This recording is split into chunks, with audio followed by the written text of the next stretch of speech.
make you cry. 여러분들 노래가 여러 you are my special. We're special. 그는 알아 이래. We're special. We're special. Good as we are. We are my special. Okay. Not even. Let me, Leo, welcome. Hope you're doing good. What do I... DG! Hey, you don't know. Chill with this. Okay. Let me actually change the name of the stream, because right now, I'm not going to be playing Batman for the most part. I will say, setting up my computer. Because that's really what I'm going to be doing this entire live stream. I need to sort things up. The fact that I need an activation key to basically do anything is AIDS. So right now I'm trying to find a way to just work around it. I don't know how I'm going to do it, but I'm finding a way to work around it. And that's basically what I'm going to be doing for a lot of this live stream. Because the moment I can sort it out, tomorrow, like literally starting tomorrow, I can start streaming on my PC, right? Right now the only problem is this activation key. So I'm trying to find a way around it. Unfortunately, the plan that I had did not work, so I'm trying to find another way to get around it. Double up on my Rickies, I promise I never go broke. Used to be broke before. Speaking of being broke, jeez, man, I need to get a couple of things. Either I need to get a Windows activation key, which I don't want to pay for. I need to get a display port to HDMI. And actually that's it. And then just games, right? Like Lethal Company and some other horror games. Body bets, kindness cash.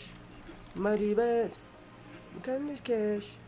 Mr. Squidward and Mr. Krabs, body bets, burnish cash. They don't know. But aside from that, I am so happy that the computer is here. Okay, that was okay. Did you change your username? Because it says you're a member, right?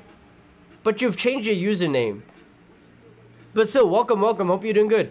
Wait, you need to tell me that with the key. Wait, you need help with the key, because I didn't get a key and I was able to bypass it. Please, share with me. Because the fact that I can't change my wallpaper, I can't change my audio settings. Actually, no, there was a Reddit post that helped me. Somehow the Reddit post was able to bypass that, so I'm using that right now as a guide with the audio settings. But yeah, I can't do stuff like change my profile picture, which is weird. I can't do that. Why can't I change my wallpaper? I need a key for that? Like, come on. What are we doing? Oh, it's John? Oh yeah, welcome. Hope you're doing good. It's strange that the pre-build didn't have Windows activation key installed, but it has a Game Pass. That's what I'm saying. I sent an email to them.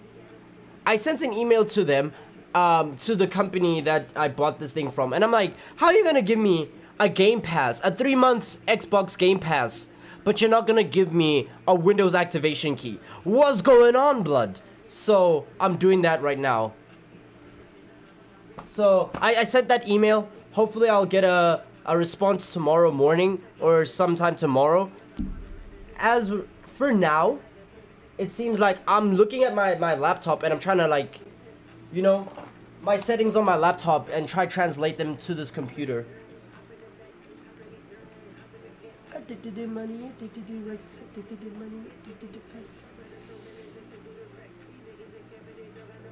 Run it up, babe. Run it up, babe. Run it up, babe. Run it up. See, now that I'm so used to the like, I've already gotten so used to this computer moving as fast as it does that I'm typing on my laptop and I just feel groggy. Like, I just feel you know, it feels slow, so slow. To be fair, this computer is old. Right? Came out in 2009. When was 2009 was when I moved to this house. Damn! It like when I put it into that perspective of like that's when I moved to this home, which is where I spent most of my life. It feels old.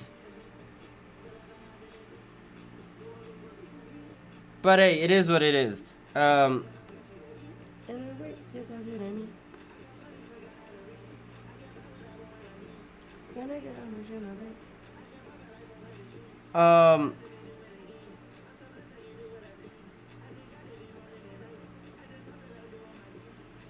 You have ascended and now you can't look back the same way. Bro, it's barely been a full day. And everything feels off. It's like, wow. Feels like I'm playing with ancient technology right now. Okay, so voice meter input. That is the... Where's the setting? Sounds.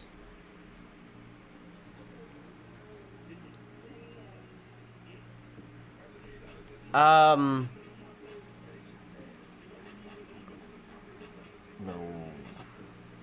Voice meter input set as default. Recording. What did I set as the VB audio virtual cable? I don't think I downloaded that. VB audio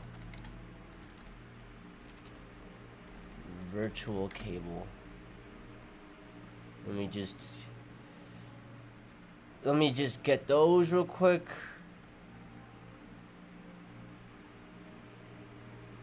Cause for some reason I forgot to download this.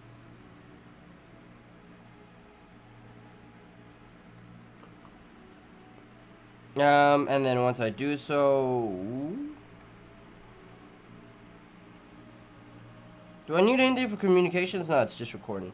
Okay. Just give it a couple of seconds and it'll be done. 10K, welcome. Hope you're doing good.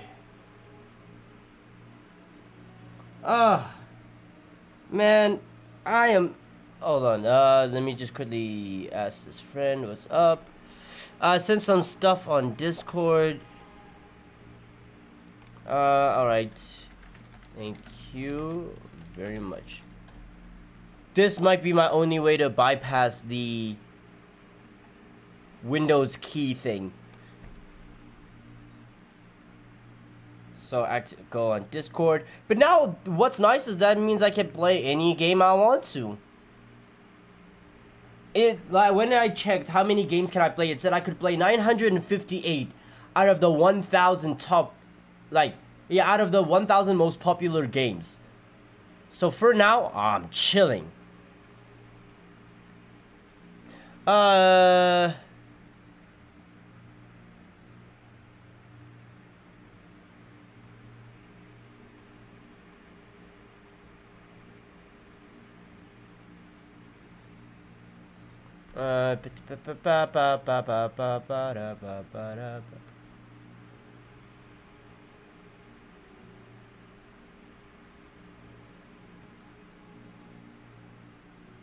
Oh yeah. Did it finish downloading? Yeah, of course it did. Bro, the fact that my Wi-Fi even moves much faster when my Wi-Fi moves much faster when I'm using this this computer.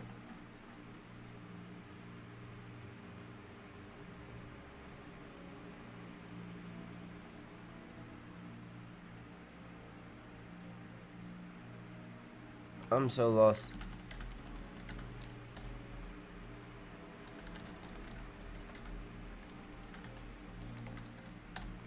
Somebody just sent me a recipe for tofu.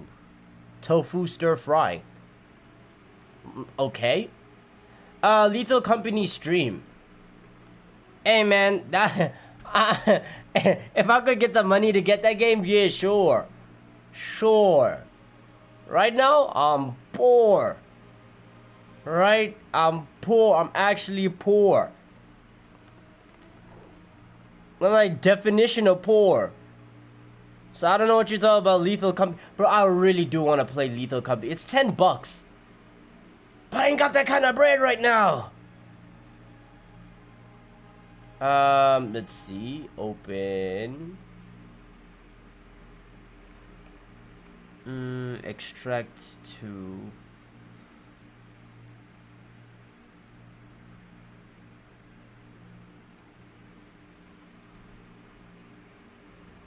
Lethal Company is goated. I agree.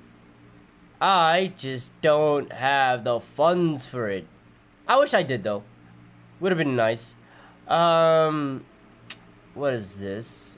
Voice meter cable setup. EXE. Install drivers. Access denied to registry. Be sure to. Alright.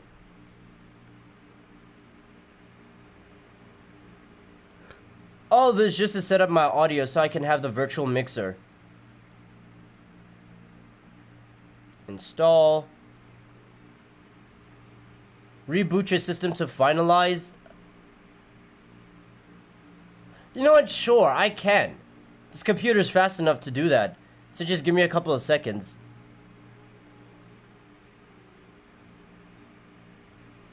Is this a Batman stream or a PC setup stream tutorial? Hey man, look at the title of the stream. So it's most likely the second one. You feel me? I just want to make sure my PC is set up so that by tomorrow I'm able to stream from the computer. No problems, no hassles, no nothing, you know?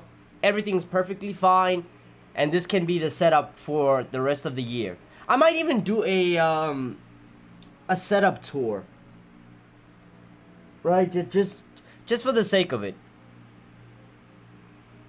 To skip disk checking, press any key within the next. Scanning and repairing drive, alright.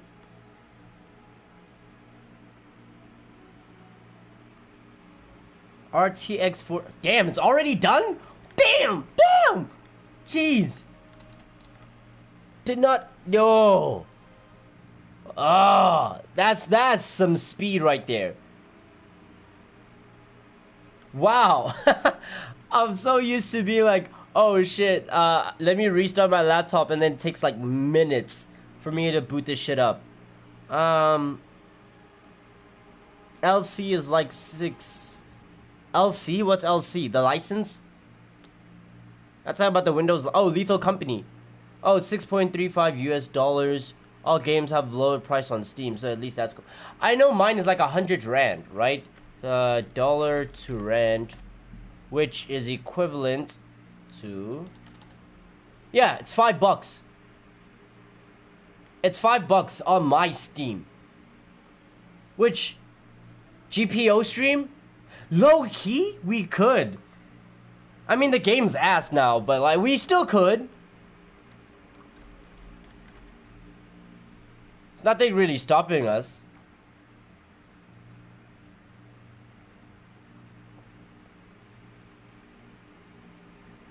Okay, so this is the defaults.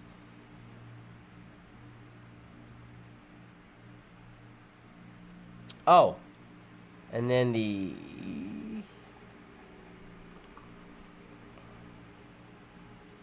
voice meter input is gonna be my set as default. And then when doing that, I go here. That audio driver installation detected some audio stream may not work correctly. In case of audio performance, okay. And then if I open up my voice meter, it's gonna be the speakers.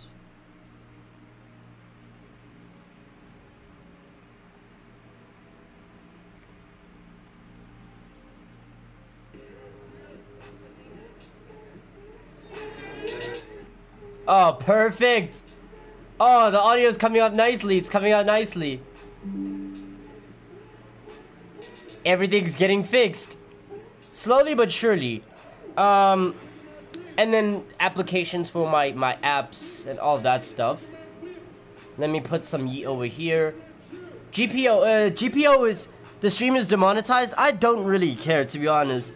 because this is a throwaway stream, right? It's me having fun doing all of this stuff. I don't really mind if this live stream gets demonetized. The ones tomorrow moving forward, we'll see.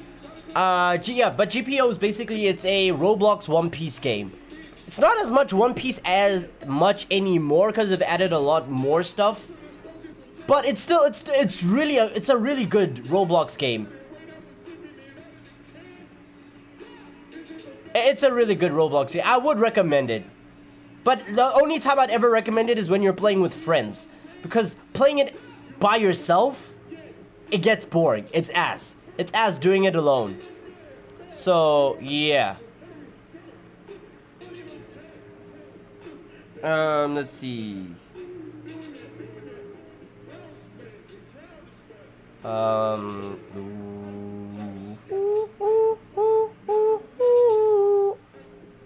And then time to change my Discord settings.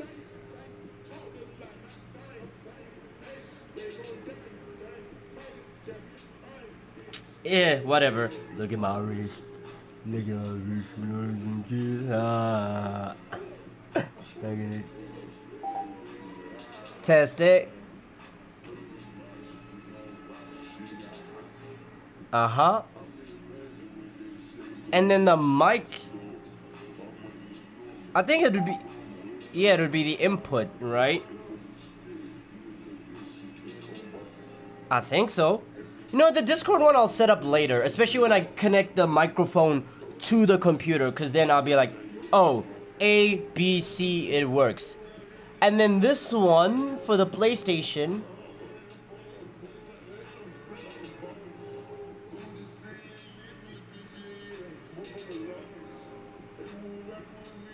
oh yeah, I can connect the, no, I'll do that later. There are a lot of free, good, and popular online games. The finals, I heard, is really goated. The finals? Looks interesting. 7 out of 10 on Steam, 8 out of 10 on IGN. It looks like an FPS. Sure. I'll add it to my library on Steam. Let me open up Steam right now.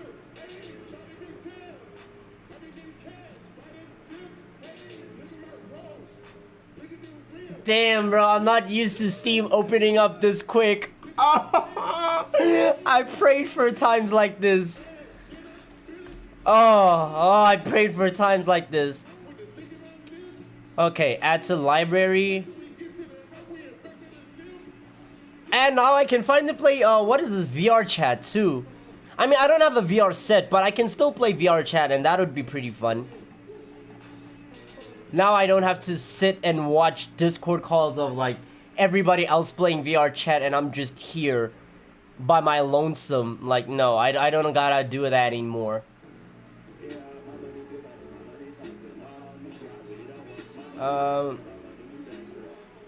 Right, shut down Steam.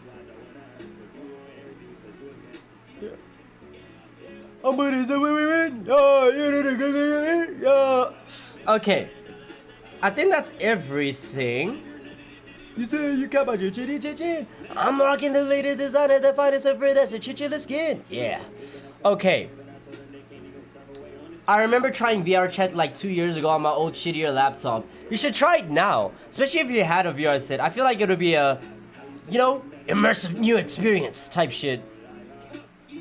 He keys some motherfucking burgers, I'm calling them Five Guys. He keys fried than a grease ball, yeah, he fried. I think I've set up my entire audio, so that means I can put this laptop to rest. Thank you for everything. I truly, I appreciate this computer for where it got me. Oh yeah, speaking of which, that reminds me, I need to get Photoshop and CapCut. I'm gonna try CapCut first, not Adobe, because CapCut has more features, I think. Shut down. Let me put my laptop over here. Let's get Photoshop. And then after that, we play some Batman. Let's see. Adobe Photoshop. You don't want my money be talking, my money do dances. I already heard you, I don't wanna answer. I'm about to say we win. Yeah, you know the good I'm in. Yep. I'm rocking the latest designer, the finest, the furthest you change your skin. Bro, I'm not gonna lie, he flows. He flows. CapCut has less features than Premiere, but it has more presets, I think. Yeah, I think the main reason why I would want to use CapCut is because it has subtitle features, right? But maybe the newer versions of Adobe Premiere Pro has that as well. And maybe I wouldn't know because previously I was using older versions of Premiere Pro. So I was using, I think I was using like the 2019 version of Premiere Pro. So putting subtitles was a difficult task. But now I think maybe 2023 version allows you to do that. I don't know.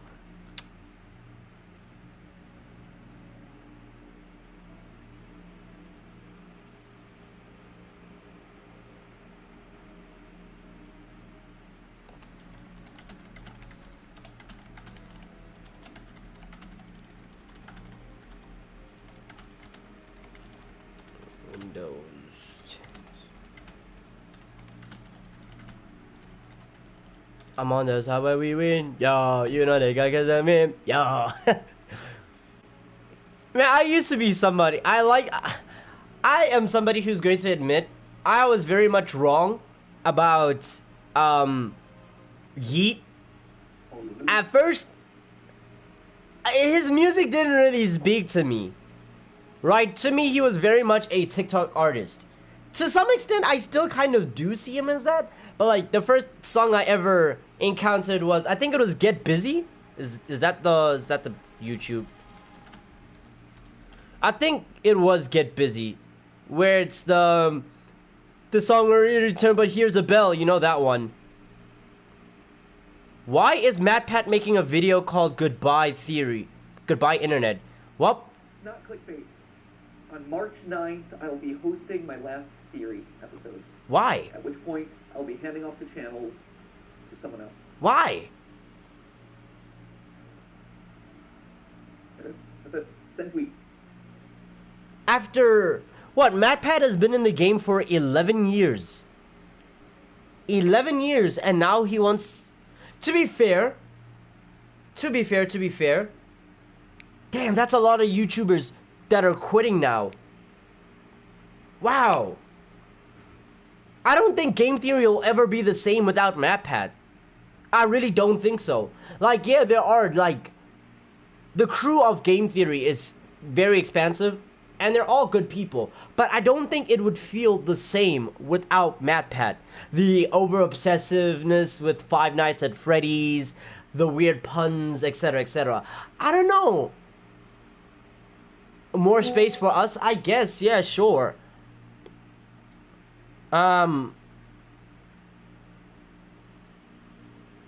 Yeah, I guess, but all these people quitting low-key, I think it's becoming a trend.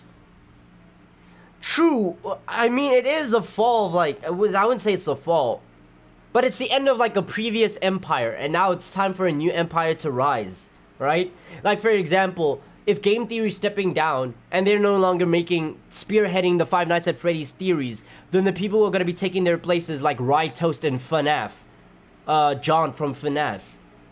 Right, we're slowly getting a new generation. Because MatPat has been doing Game Theory for 11 years, right? And now he's retiring, he's passing it on to somebody else. There are a lot of YouTubers who have been in the game for a decade. And a lot of them are planning to retire, right? And now it's going to be time for us moving in and being the new era of content creation. I don't know how I feel about that. Because again, obviously there's the, no, I don't want you to go. But it's also like, of course, as time moves on, everybody is going to like have their time under the sun. And then eventually they have to move on and retire and live their lives and all that stuff. So I genuinely don't know how to feel about it. But damn, that's already, what, 17 seconds into the video. Let's see what he says moving forward. No, right? Oh, wow. Forgive me, by the way, if I'm a little bit more disorganized than usual. Normally, I would want to script out something like this pretty precisely. But with an announcement like this, I wanted to bring it back to just us. There's no one else in the room, there's no teleprompters, there's no nothing. It's just the way that this whole thing started. It's a conversation between us. And sorry that I keep getting emotional. Speaking of MatPat, bro, I don't know why it decided to pop up on my recommended. I truly don't know. I truly don't know why. But at some point, YouTube recommended me a video from Game Theory. I think it was a video that released 9 years ago. I'm not sure. Actually, I'll double check. I'll double check my history. But it was a video by MatPat talking about who has the best boobs in all of gaming. And I was like, this was back in the era of YouTube where this is before MatPat became PG, right? Where he became a father and had to scrub his image. But it was so nice finding that video to see this was Game Theory before Game Theory. Or this was Game Theory before MatPat decided to clean his image. Where was this video? And when was it posted? Cause it was so interesting watching it. I was like, why is this on my recommended? Don't tell me he deleted it. It's fine if he deleted it, cause I backed it up. Just in case he did, I backed it up on my on my laptop. Let's check the channel. And then go to videos. Best. Let's see what happens if I type the best. Cause this was an old video. Like the editing style, you could hear Matt's voice. All of it was ancient, but it was so nice. I had not watched it at the time when it first came out, but it did feel oddly nostalgic. Like there's the one video he released 5 years ago about like Luigi's dick size. And then trying to find another one. I'm trying to find that one. What speed is it at? Wait, what are you oh, 1.5 speed. My fault. I forget that people don't watch things at 1.5 speed.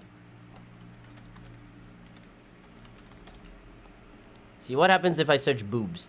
Oh yeah, it's here. It's a video he released 11 years ago. 9.8 million views. This was recommended to me randomly, and it's Game Theory, the best boobs in gaming. And then in the entire video, we'll watch it tomorrow, if everything's sorted out by tomorrow. And in the video, MatPat tries to teach us how to differentiate between real boobs and fake boobs. And using that logic, who has the best real boobs in all of gaming at the time. I forgot who he said it was. I know it wasn't Peach, because he said Princess Peach's boobs are most likely fake. So, I really forgot who he said it was. Well, again, we'll rewatch the video tomorrow. I'll put it on my watch later. And yeah. Let's continue watching this video, his goodbye internet. About this, I'll try not to, but it's a big deal. You know, like, if you think about it, this channel is Steph and my first child, really. Before we had Ollie, before we had Skip, Cat, like, was this. This was our baby. This channel has been going for 13 years. 13? I thought it was 11. 13 years. I'm not gonna lie, I understand why he's retiring. I truly understand why he's retiring. I don't know if I could... Okay, obviously I love YouTube now, and I most likely will still love YouTube 13 years from now, despite whether or not YouTube goes down the drain or Twitch starts acting up. I mean, it's already acting up, but like no matter what, I think I would still love content creation. But 13 years, 13 years from now, I'll be in my 30s, bro. I'll be in my 30s. At that point, I'm trying to have a kid. You know, I'm trying to find a wife, settle down, have my first kid, maybe my first or second kid. So I can totally understand that, like, after 13 years, I'll be like, you know what? I can see myself trying to slow things down and settle down. Shit, now that I think about it, Berleezy? Well, is Berleezy planning to retire anytime soon? When last did he stream on Twitch?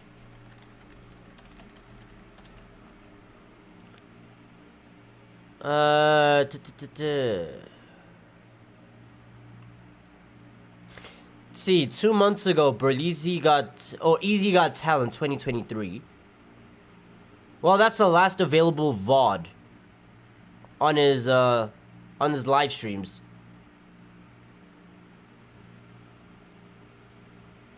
Yeah, that was the last one 2 months ago.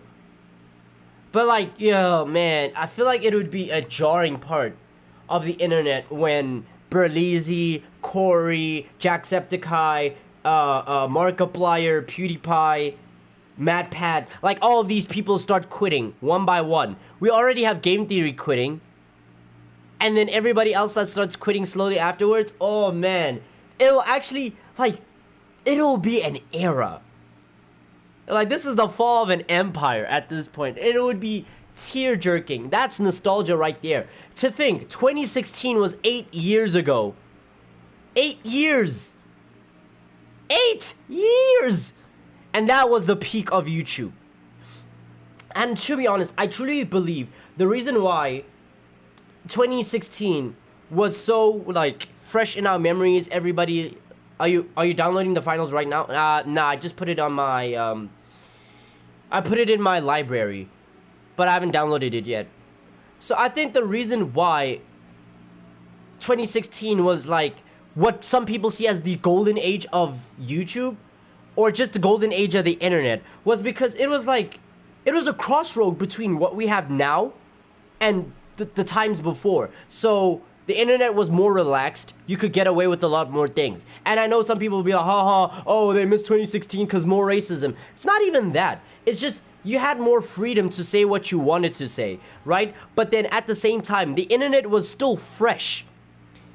Weirdly enough, the way phrasing is weird, but like the internet still felt fresh, right? New content creators were popping up. That was like around the peak of Vine. So short form content was still a thing. It was still fresh. Internet was still a fresh thing where it was niche enough, but still popular enough for the world to know of it. The world knew of the internet. Like, they knew of YouTube. They knew of these content creators. But it was still niche enough to say that, you're not really earning that much of an income to be like, these YouTubers are now millionaires, you know? It was still inching towards that timeline. So we had a fresh internet. We had more free speech. We could get away with a lot more. And it really, what 2016 reminded me of, it was like Call of Duty lobby, right? It felt like a Call of Duty lobby, but worldwide. You know, the welcome to the internet, have a look around. That's 2016. That entire song, it's 2016. It's beautiful. So every single time people are like, oh, I miss 2016, I feel that nostalgia. And during that time, I didn't even have that much internet access, right? I didn't have Wi-Fi around the time. I think the only time I was able to access the internet was whenever I would go to school. Because I went to a private school, they had uncapped internet. So sometimes when I was waiting for my mom to pick me up from school, I would just go on my phone, turn on YouTube, and boom, access to the internet. And it just felt beautiful. It felt lovely. That right there was the memory. That was where a lot of YouTubers were pushing at their prime. They were pushing out content like crazy, right? I think that was the first time I got exposed to Berleezy. First time I got exposed to Corey. PewDiePie was at his, I would say, at his height, because a lot of people would see that. KSI and the Sidemen also. Around that time, we also had like diss tracks. We had so many good things. The internet was still in its infancy. I wouldn't say infancy, but it was like in its adolescence. That's the term. The internet was at its adolescent stage. It was still childish, but mature at the same time. Like, at what point in your life do you think it's okay to make diss tracks to other YouTubers? That shit was cringe, but it was beautiful at the time. That's why everybody looks at 2016 with such reverence, with such nostalgia, with such, I wish we could go back to that time.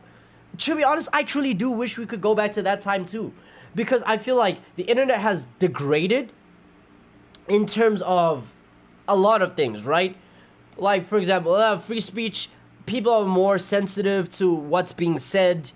I mean, humorous racism was still a thing in 2016. And to be honest, I was fine with it. Shit, if you make a good black joke, I'm laughing. I'm laughing. If you make a good African joke, I'm laughing, right? I'm all for it. I have no complaints for that. But now, if that were to happen now, everything would change, right? Things would be so different now. And I guess, yeah, that's kind of a good thing. Like, humans are becoming more aware. We're becoming more sympathetic. But it also feels bland. It feels like, nah, weirdly enough, it gives off the feeling of like, you know what, looking at the kids nowadays, I kind of like the idea. I'm grateful for the fact that my mom used to beat me. That's how I feel about looking at like modern day internet. Modern day internet makes me nostalgic of the beatings I used to get as a kid. I look at it, I'm like, damn.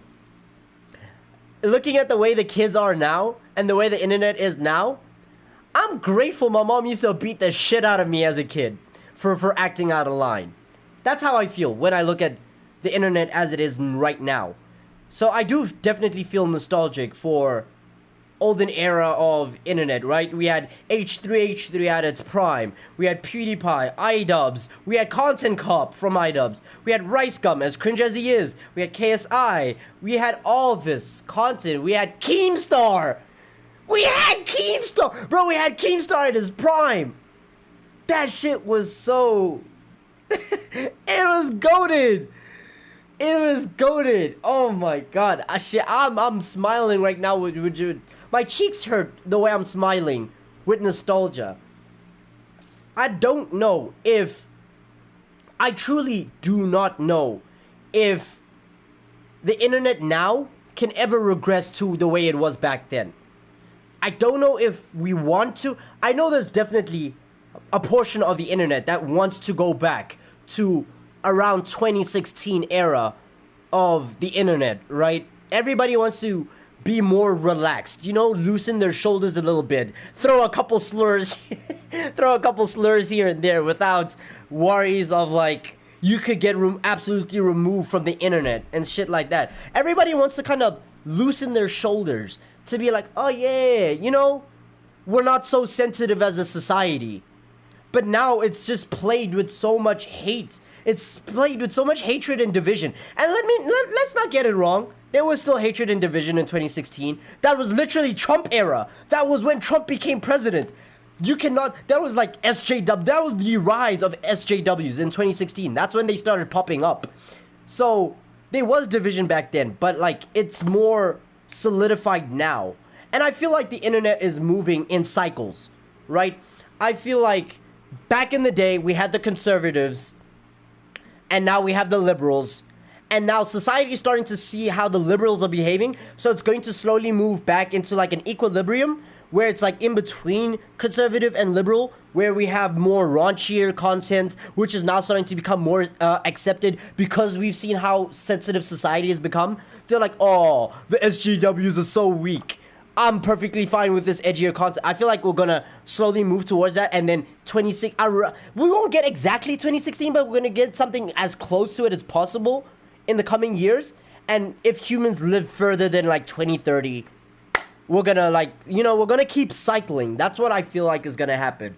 Where are we right now? I think we're slowly moving towards that equilibrium. 2016 was the raunchy era. 2020 is the liberal era.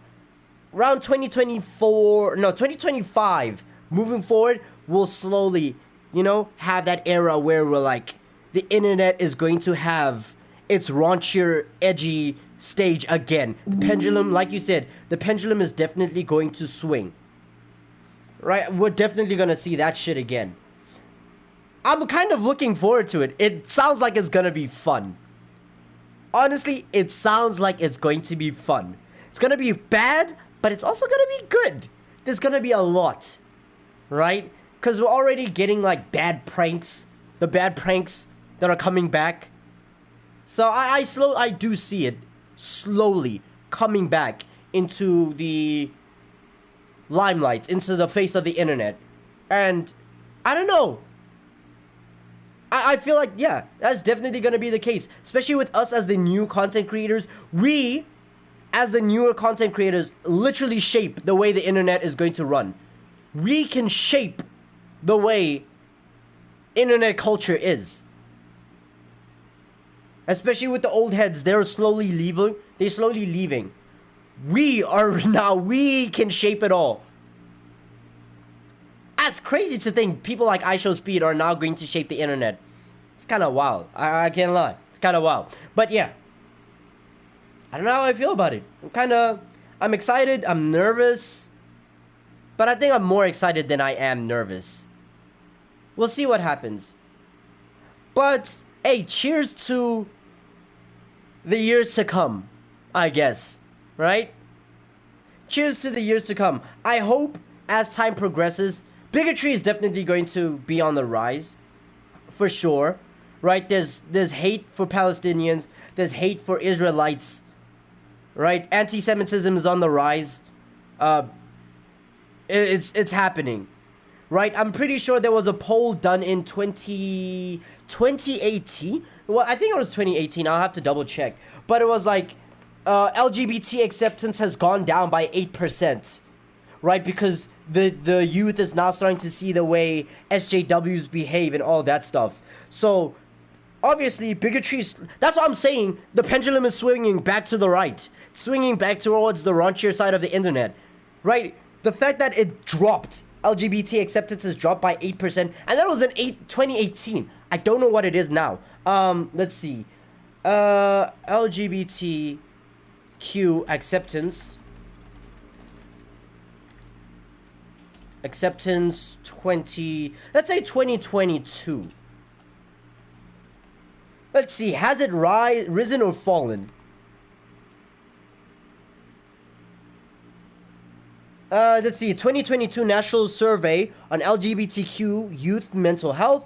Nearly 1 in 5 transgender and non-binary youth attempted suicide. Let's see. And LGBTQ youth of color reported higher rates than their white peers. To be honest, I see that. I'm not surprised. What? I am not surprised by that. Because what? More people of color are just more homophobic. That's no other way to dance around it.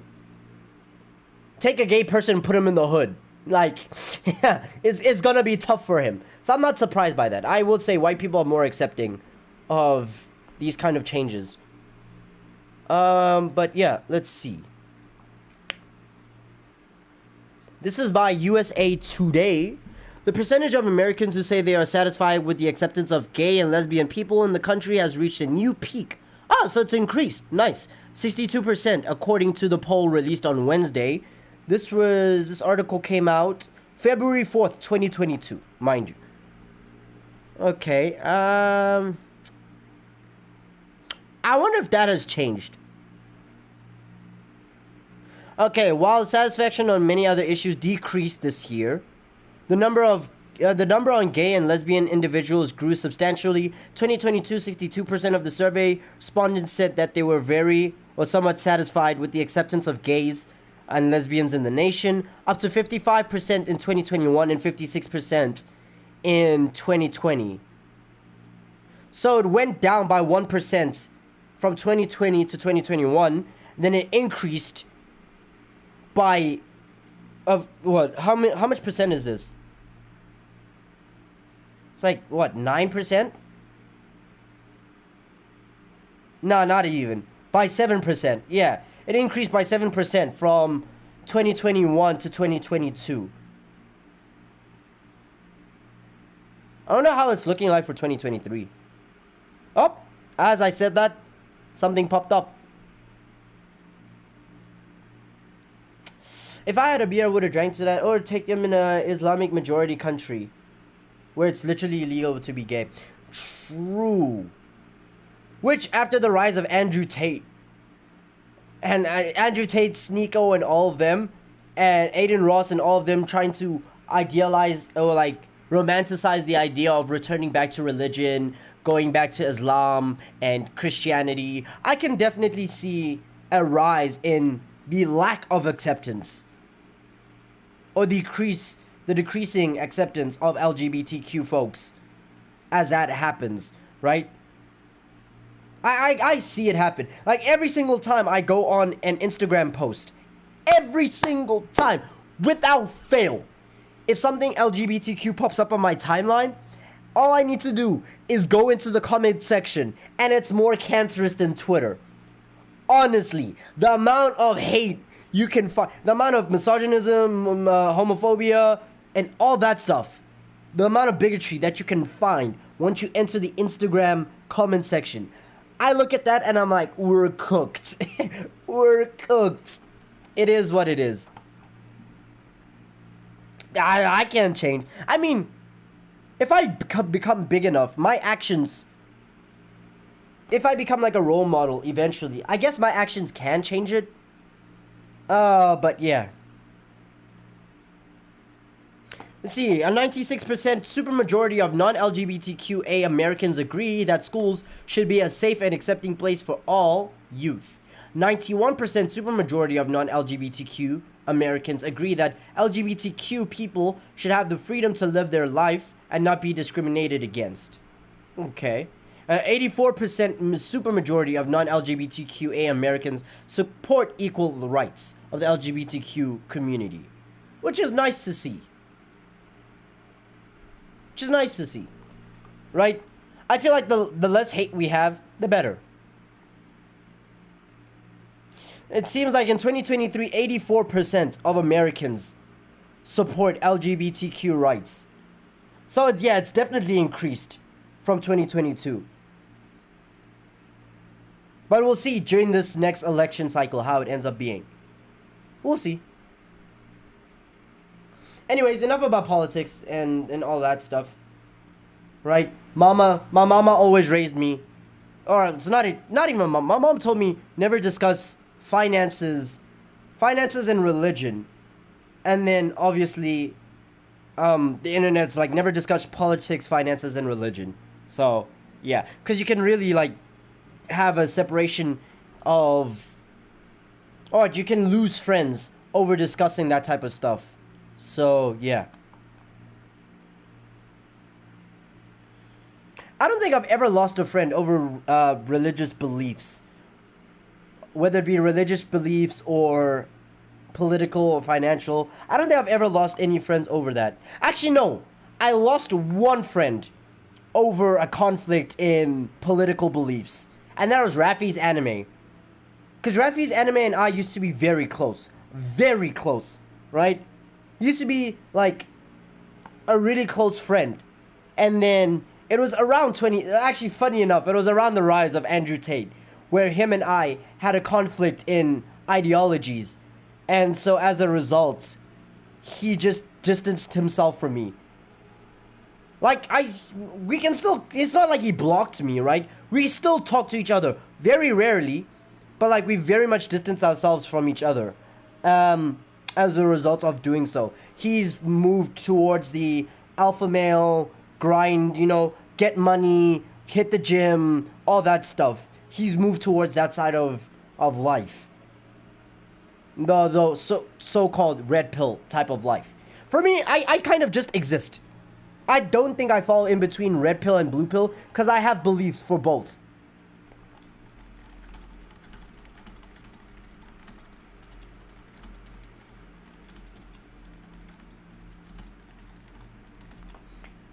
Let's see. I lost one over the same thing with the liberal trans guy. We were friends, being recommended manga and back and forth, but then that person started to rewrite history fully. Oh, yeah. I know what you mean. For me, it was just a situation of like, Rafi would say something out of pocket. I would make a comment on it and be like, that's kind of out of pocket, and it's out of pocket. And then he was tired of me calling him out for the stuff that he said. So he was like, you know what? Fuck it. I'ma just keep my distance.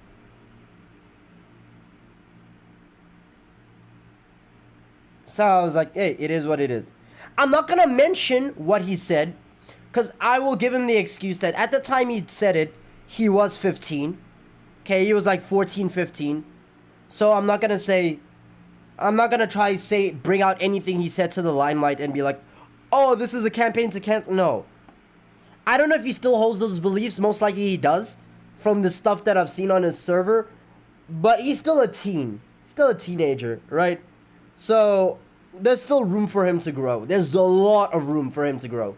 And I'd love to see that growth. He said he had a boxing fight?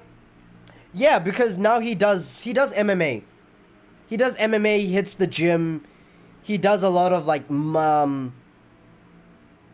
he does a lot of things to make a lot of money. He makes a lot of money. The fact that I think in 2021 or 2022, he made so much money that he was able to take him and his family to Dubai on vacation. He paid for it. So, yeah, he's definitely making money. Hey, and I'm happy for that. Love to see the man win.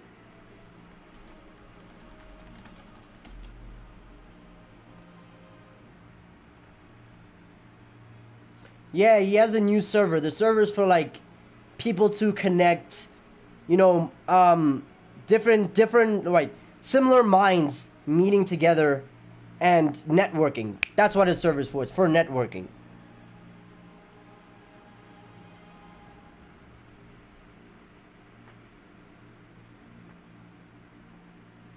But yeah. Damn, we went on such a rant that we still haven't finished this MatPat video of him saying goodbye internet. What is this folder?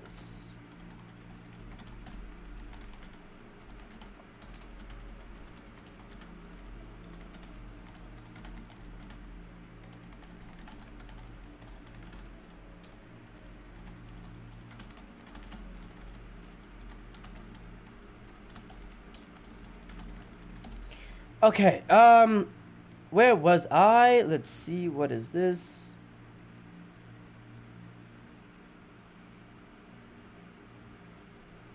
Open with zip extractor.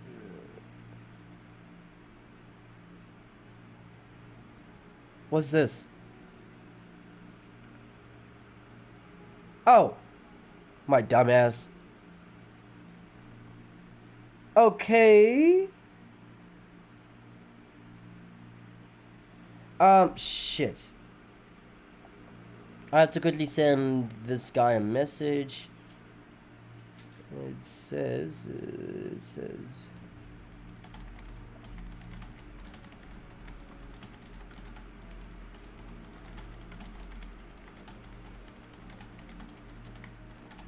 I can download it on my,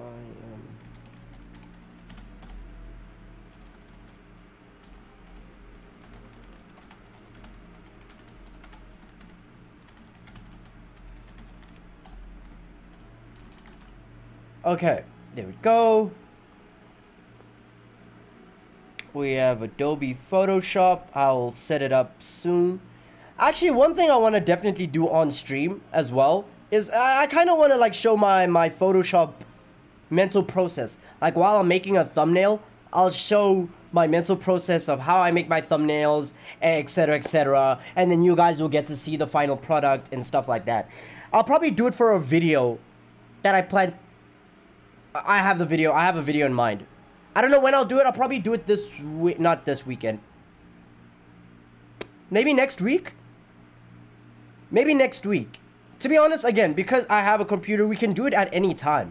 But I might just do that, like a mental step by step on how I make my thumbnails and stuff like that.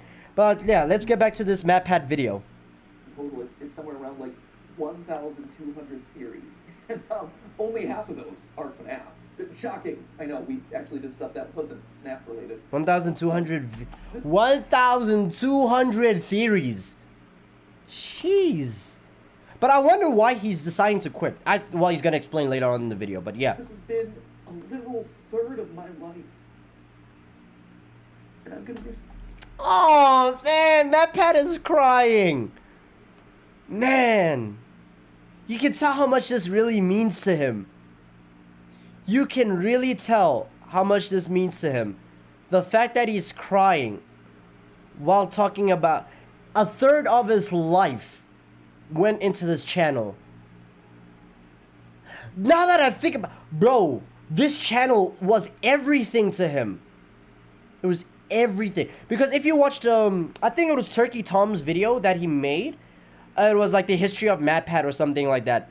Fuck, I forgot the name of the video. But like, when you figure out the lore of MatPat, the lore, this guy was really like, at the time when he started the channel, he was very much jobless he wasn't really jobless, but he had no other choice. YouTube was like his Hail Mary. It was his all or nothing. And he dove in. He threw himself into the YouTube. And it just worked out. It really worked out. And now he's like a multi-millionaire. One of the richest YouTubers to do it. It's just, wow. I can see why he's... Shit, I feel emotional for him. I can see why he is on the verge of tears while talking about this. I definitely see it. I think I would be in the same situation too. Who's a millionaire? MatPat, Game Theory.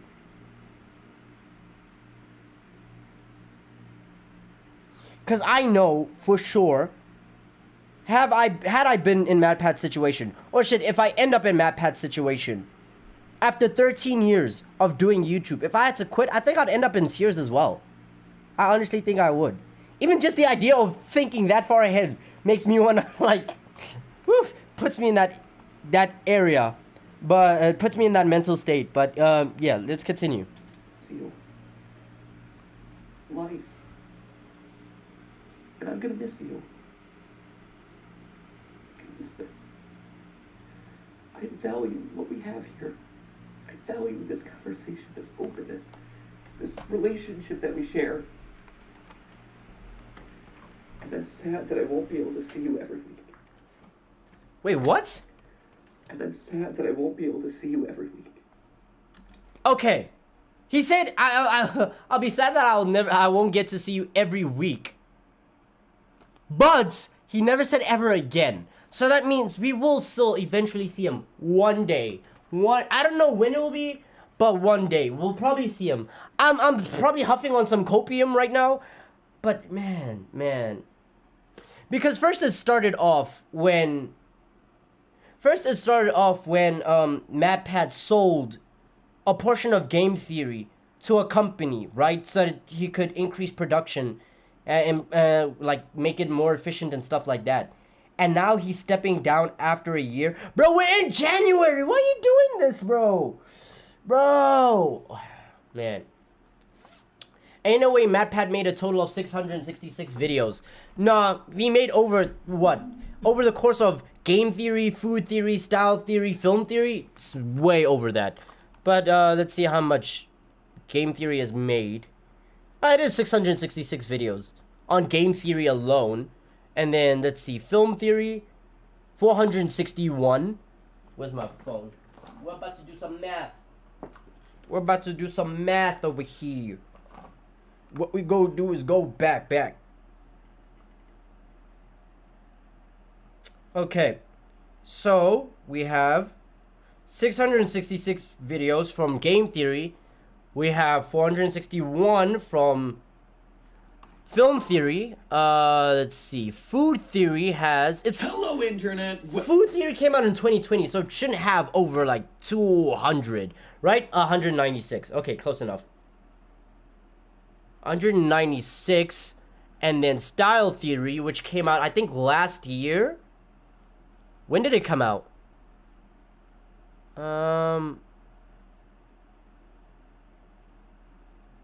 What?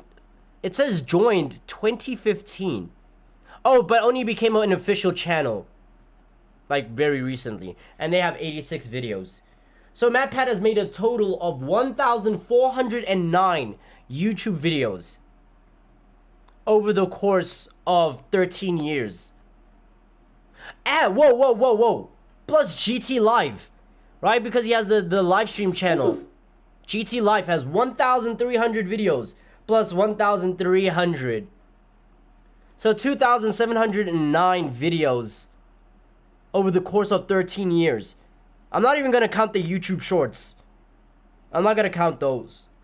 But yeah, he has... Wow.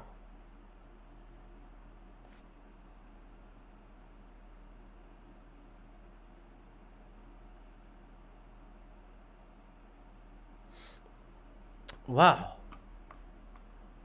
That is a lot. This is a lot of content. Sherman White, welcome. Hope you're doing good. Welcome to the stream. But yeah, MatPat has been grinding for years. Pause. That came out wrong. But yeah, he's been working hard. And it shows. Same thing with PewDiePie, right? PewDiePie at some point was streaming every single day for 10 years. Every single day for 10 years. Bro, the dedication. I want to do that with live streaming. Wow, and YouTube made PewDiePie made a video 2 weeks ago called Why I Won't Quit. Why I Won't Quit My Channel. Or shit like that. Released a video 10 days ago. The Christmas Vlog 2024. With Maya and his wife. Man, I wish I have a marriage as powerful as like MatPat's or PewDiePie's. Their marriage is beautiful. I want that. I want a marriage like that. I need it. Okay? I need it. But let's see. How many videos does PewDiePie have? 4,700 videos. Because he uploaded every single day for the span of 10 years. And I think only in around 2020 did he decide to like step it back. And be like, you know what? Instead of uploading daily, I'm gonna just move at my own pace.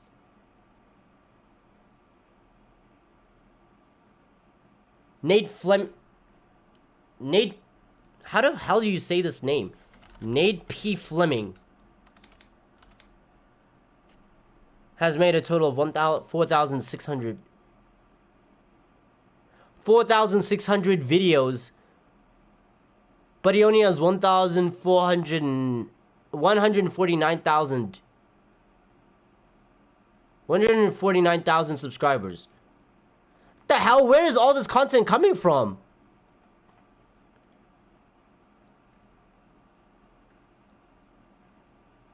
There's no... Is it from lives as well? Yeah. No, wait. No, it can't be. 1, 2, 3, 4, 5, 6, 7, 8, 9, 10, 11, 12, 13. He only has 13 live streams. 1 YouTube short. So that means the 4,600 videos are all just uploads. Wait, no way, boy. Wow. Hey, man, safe to say he's been on the grind, though. And he's been able to make a living off of it. But it seems like his channel was more booming previously. So I don't know if that means his channel fell off. Let's look at his Social Blade. I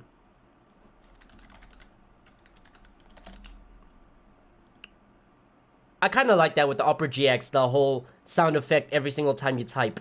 Because I have the typing from the mechanical keyboard and this. Let's see. Ned P. Fleming. Nate P. Fleming.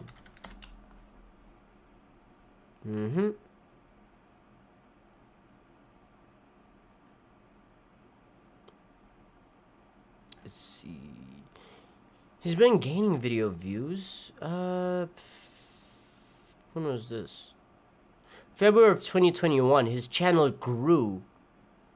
It grew by a significant margin in terms of views. And then it looks like the peak was in August of 2022, then slowly started declining. Right, as far as subscribers, they've been waving, right? And then they hit their peak at around August of 2022. And then they had a dip. But why? Detailed statistics.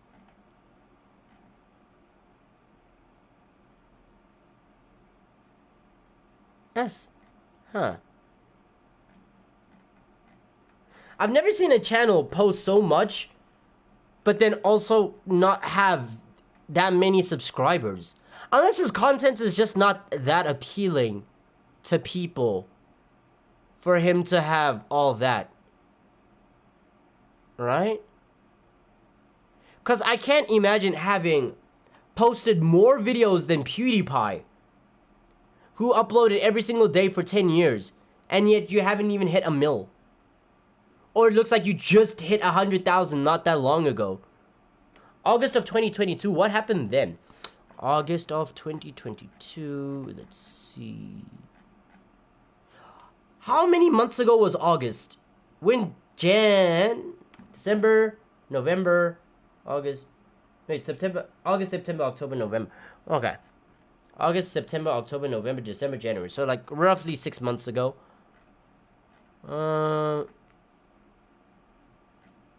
Also kind of looks like this guy uploads multiple times a day. What I think happens, just based on the amount of uploads that are here, seeing as they're all reaction videos, what I think happens is that he streams on Twitch. Let me check him out on Twitch.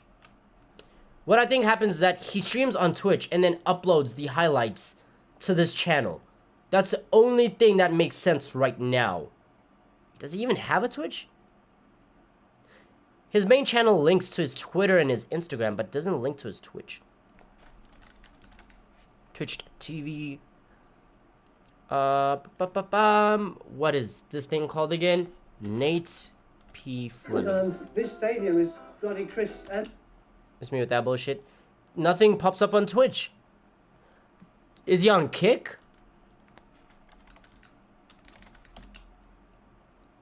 It's the first time I'm ever accessing the Quick Kick website. Let's see. Nate. Does anything pop up?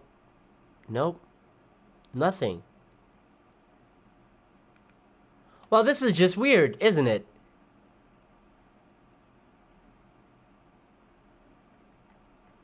This is odd. How the hell is he able to post so often? Sage Foxes, welcome. Hope you're doing good. Jacksepticeye. Let's see, how many... Jacksepticeye. How many videos has he uploaded in... 5,000! 5,100 videos. Over the span of 2007. Since 2000, when was 2007? How many years has that been? Ugh, my brain is fucked up right now. The math ain't mathing. The math ain't mathing. All right, 2024. Yes. So over the course of 17 years, well, he created the Jacksepticeye channel 17 years ago, but I don't think he started uploading then. So, yeah. But so over the course of all his time, he's uploaded 5,100 videos. Okay.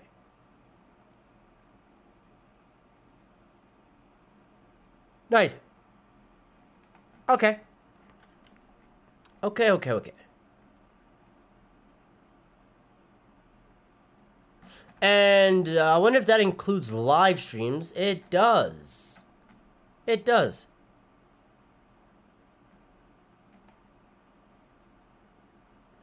Man, the amount of money that Jacksepticeye earns is crazy. Cause here's a little tip, right? Here's a little way to estimate. It's a rough estimate, but here's a way to roughly estimate how much a YouTuber makes per video. So you take the amount of views, times it by 4, divided by 1,000. And that's like the rough estimation of how much money the YouTuber earned in dollars. That's also that's like, again, rough estimate. It's not considering how many ads they decide to put into their videos or how long the video is. This is like an average video, right? Let's say 8 minutes. That's an 8-minute video. So let's say if it's like 2 hours long, they're earning way more than that. But a rough estimate is take the amount of views, times it by 1,000. No, times it by 4, then divide it by 1,000. That's how you figure out how much a YouTuber makes. So when you see a YouTuber averaging millions of views, that means the amount of money that they're earning, again, depending on how long the video is, they're earning roughly around tens of thousands of dollars per video. Per video, mind you. Like, let's look at Moist Critical, right? Penguin Zero. Because that guy, his videos earn millions. Every single video is in the millions. Right? He earns like 1.5. He earns 1 million views. Average. Average. It's crazy to say that. He averages 1 million views. Right? So let's look at his most... Well, not the AI's getting... Because this one was released 2 hours ago. Right? Let's look at one that was uploaded 20 hours ago. Right? I have no words for this. That's 1.9 million views. Right? So we go 1.9 million times 4... Right? And then we divide that by 1,000. So, off that video alone, Charlie made $7,600. Off that one video. And that's a rough estimate. And then that's also not considering... That's not considering sponsorships and all that stuff. Sponsorships, merch, because Moist Critical does have merch. He has merch and sponsorships. So, yeah. Sometimes these YouTubers be earning well into the millions, bro. They be, especially if you're uploading multiple times a day, which Charlie is known for doing. He uploads like up to twice a day. Right? Yeah, he uploads 2 times a day. So again, let's look at like 3 days ago. He uploaded 2 videos, which is, one is about Logan Paul, and then the other one is about the Stanley Cups. So that's, we're going 1.6 million times 4, right? Divided by 1,000. Wait, hold on. I put the math wrong. Wait, no, I did it right. 1.6 million times 4 divided by 1,000. So that's 6,400, right? We got 6,400 off that one video. And then the Logan Paul one is the 1.3 million views times 4 divided by 1,000, which is 5,200.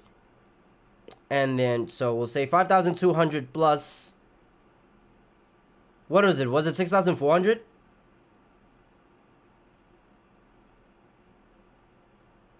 Give me a second. Oh my god, my keyboard's not working. My thing is not working. My, what is this called? My clipboard, that's what it's called. Jeez, my brain's fogged up right now. Yeah, it's 6,400, I was right. Okay, plus 6,400. So that means in one day, Charlie earned $11,600. One day, $11,600. So dollars to rand, 11,600. That is 216,000 rand in one video. I could pay my school fees. I could pay, oh my, bruh. I could pay 2 years worth of school fees with the money that he made in one day off 2 videos. Hey man, that's my goal. That's the goal right there. Earning that much money, bruh. I could pay my school fees. That's school fees. My university fees could go. Like just like that. With that one video. Man, what a dream. Real shit. And again, that's on the low end. That's, again, a rough estimate on the low end. So they could be earning much more than that with ads and sponsorships and merch. All that combined. These YouTubers, and then let's say on top of that, Moist Critical streams every single day, right? Well, not every single day, because he does take breaks. But like that, plus streaming, where he has like tier subs and all that stuff. Oh my god. He's earning, wow. I would say Moist Critical's chilling around, what, 3 million? $3 million a month? $3 million plus dollars a month. And then obviously he gets taxed. I don't know how much he gets taxed because he lives in Florida. What's Florida's tax rate? Florida's tax rate, 6%. And I don't know his expenses, so I'm not even gonna like try estimate that, right? I'm not gonna try estimate his expenses, but he still walks around. He leaves with up to a million plus a month in revenue, in income. That's wow. Whew. Wow. I do want to learn After Effects after this year. Oh, my computer can run Adobe After Effects. Oh yeah, definitely. You might be seeing some interesting things coming. You might see some interesting things coming from this channel. What do you need again? I'm editing audios while lurking. What are you talking about? What do I need? I need a a product key. That's what I need. Cause bro, I will hate, and I know this is gonna happen. I think after a couple of streams, I'm gonna see that activate Windows sign pop up on my stream. It's gonna pop up on the sidebar. Activate Windows. I don't want to pay for Windows, bro. They should give me a product key. I don't have to pay for this, bitch. Maybe a mil at most after taxes. Yeah, Charlie is earning well into the millions after taxes.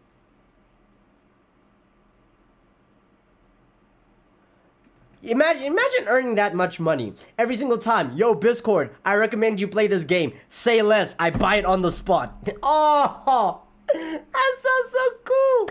That sounds so cool, man. Assuming that it's not reinvested into Moist Esports and such. Oh yeah, there's also that one where he just burns money into Moist Esports. He's burning a lot of. I think he said he burns up to 6 figures a month into Moist Esports. Six figures a month minimum into Moist Esports. But he still has a lot of money, so still, it's crazy. Must be nice. Let's see. Where I am, the taxes just got raised to 17%. I think, South African.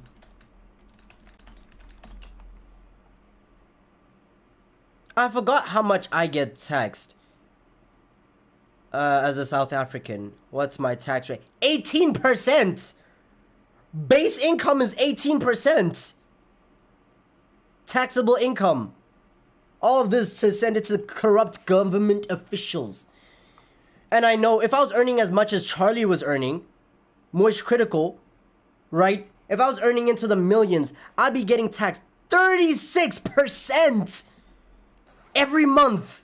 36%. I'm not gonna lie, I'm moving to a country that has no income tax. I don't want to move to Texas though. I don't want to move to the US. But I might.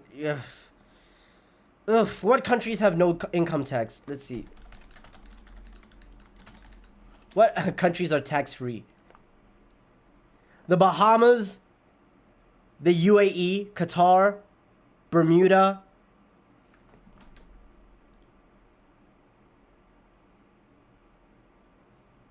Saudi Arabia. Switzerland. No, but I heard Switzerland was expensive as fuck to live in, though. But still, though. Malaysia. The British Virgin Islands. That explains why Epstein's Island was there. Okay, makes sense. Makes sense now. I might actually have to just move to Texas. Man, I don't want to move to Texas.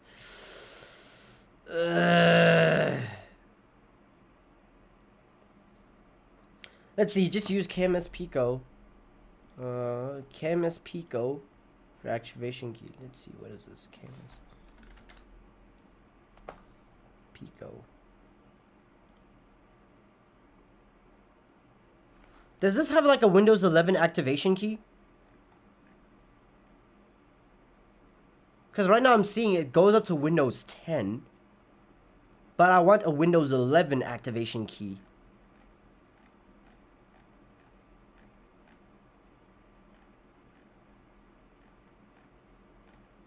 And what happens if I delete it? If I delete it, would it like remove the activation key?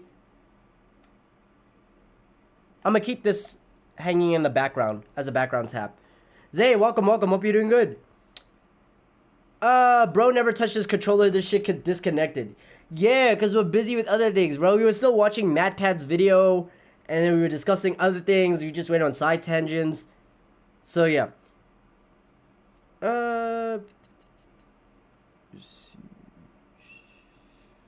Do you get taxed on goods and services there as well? Yeah, we do. But do you know what I love about South Africa? When it comes to taxing items, why don't you just switch to your PC already? Because I still need to download OBS. I need to download OBS and all that stuff and set it up here. That's why tomorrow I'm going to start streaming on my PC. But as I was saying, what I love about South Africa, when it comes to taxing an item, right? What I've noticed from Americans, which pisses me the fuck off, is that when you are at a storefront, let's say Amazon, right? You buy an item, you go to the checkout. Then with the checkout, they have tax, and the tax is variable. They have the tax, and then they have the shipping.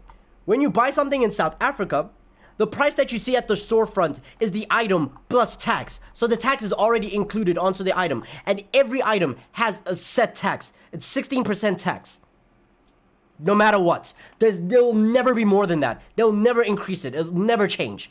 Right? So if I go to a store, right? Let's say Takealot. Takealot is South Africa's equivalent of Amazon. Right? So if I go to Takealot and I search what computer monitor. Right? Let's say I search up computer monitor and I look at one and it says 1,500 rand, which is dollar to rand, 1,500. So $80 for this computer monitor, right? It's $80. This is included. The tax has already been included into this. The 16% tax has already been included into this. And so that means the only thing I need to pay for is shipping. That's what I love. But if I go to Amazon, let me go to Amazon. Right? Let me go to Amazon and let me say a gaming headset. Right? Let's use this one. So it says $43. Right? Let's say buy now. Shit, I need to log into my Amazon account. What is my Amazon account password? Just give me a second.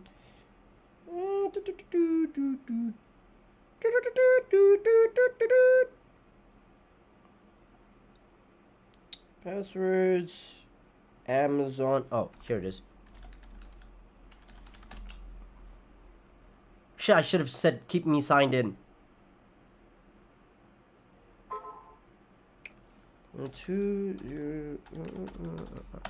Okay, that's a one-time PIN for the two-step authentication.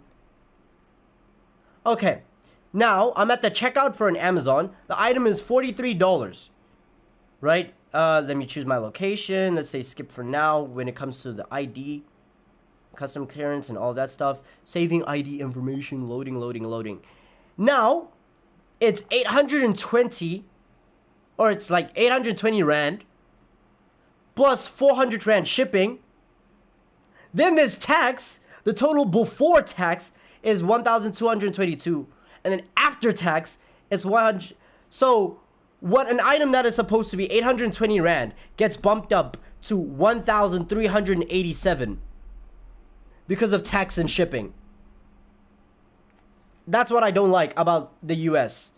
I love when South Africa has a set tax to say, here's an item, what the price that you see is the price already tax included.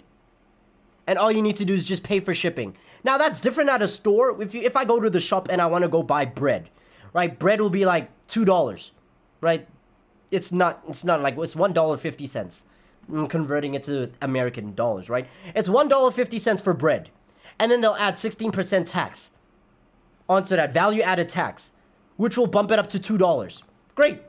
I'll move on with my day.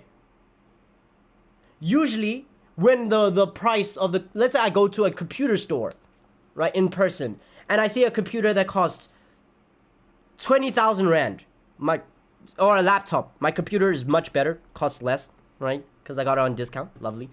But let's say I see a laptop that costs 22,000 Rand, because I've seen laptops that cost that much. That is the laptop with tax included already. So I don't have to buy the 22,000 and then tax on top of that. No, I'm good. It's that I just pay the 22,000 and I'll leave. That's what I appreciate about South Africa. And America needs to catch the fuck up. They need to.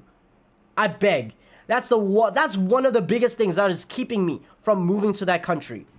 It's that. Just that tax issue alone is enough for me to say, I'm good. You got it. Personally, I'm good. But that's just me. Anyways, I have been moving around. We've been just bouncing around different topics. Switzerland is like $7 for a Snicker bar. I'm good. I'm not moving there. I slept all day, man. I wasn't trying to do that shit. You slept all day? No, that's real. That's real. After I set up the PC, I took a nap and then I woke up to set things up again. Wait, if I open my settings, let's see. If I open my settings, Windows is not activated. Ugh! Shoot me. Shoot me, man. Shoot me.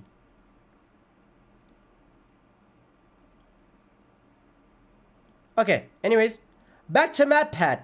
Sorry. At least I can say my reactions have been reacting, you know? Which then I guess prompts the question of, like, why? Why am I doing this now? Why am I making this announcement today? Why am I walking away from the channels? But I'll be honest, it was Tom Scott. You can blame Tom Scott. Tom just did his... Oh yeah, that video that Tom Scott made. You know that, I don't know if most of you guys know Tom Scott. Tom Scott is a OG YouTuber. He's been in the game for a while, almost more than a decade, I think. But I think you guys will know him from the memes. Like, you know that one meme where it's like, when I ask my bro, where is he? Like, oh, hop on the game. And then my bro will be like, I am all over the world, you know. I am at the entrance of this cave. I'm at the top of a volcano. At the super collider. I'm at, like, you know that guy who's everywhere. He explores the world and he explores every place. He gives the history behind the area and he just talks about it, right? It's very good content. I really like it. Yeah, he made a video very recently after years. I think he used to upload weekly, and he said he was slowly stepping back. He's stepping back from that so that he can spend time with family, so that he can actually enjoy life. He's still gonna upload, right? But he's not gonna upload as frequently as he used to do. Kind of like what PewDiePie did, where PewDiePie was like, I used to upload every single day for 10 years. I'm stepping back. I need to enjoy my life. I need to enjoy my family. I need to, you know, spend time with the people I love and stuff like that. So, yeah, that's what Scott did. And I guess MatPat is he kind of looked at that, and I'm assuming he's looking at that and he's like, you know what, I think I need to do the exact same. So maybe MatPat is taking a break rather than leaving forever. He's just gonna be more relaxed. He's gonna lift his foot on the gas, you know? That's what I'm assuming. What the hell? Oh, I accidentally muted the... Tom Scott. You can blame Tom Scott. Tom just did his farewell video, and I'm like, huh, well, he was able to do it. I want to be able to fly away in a helicopter. Obviously, that's not it. But really, my reasons for making this announcement today is probably largely the same as Tom's reasons, or Seth Everman's, or Captain Sparkle's. Oh yeah, Seth Everman as well. Man, when did he... I think he retired. He made his last video December? It was December or early January.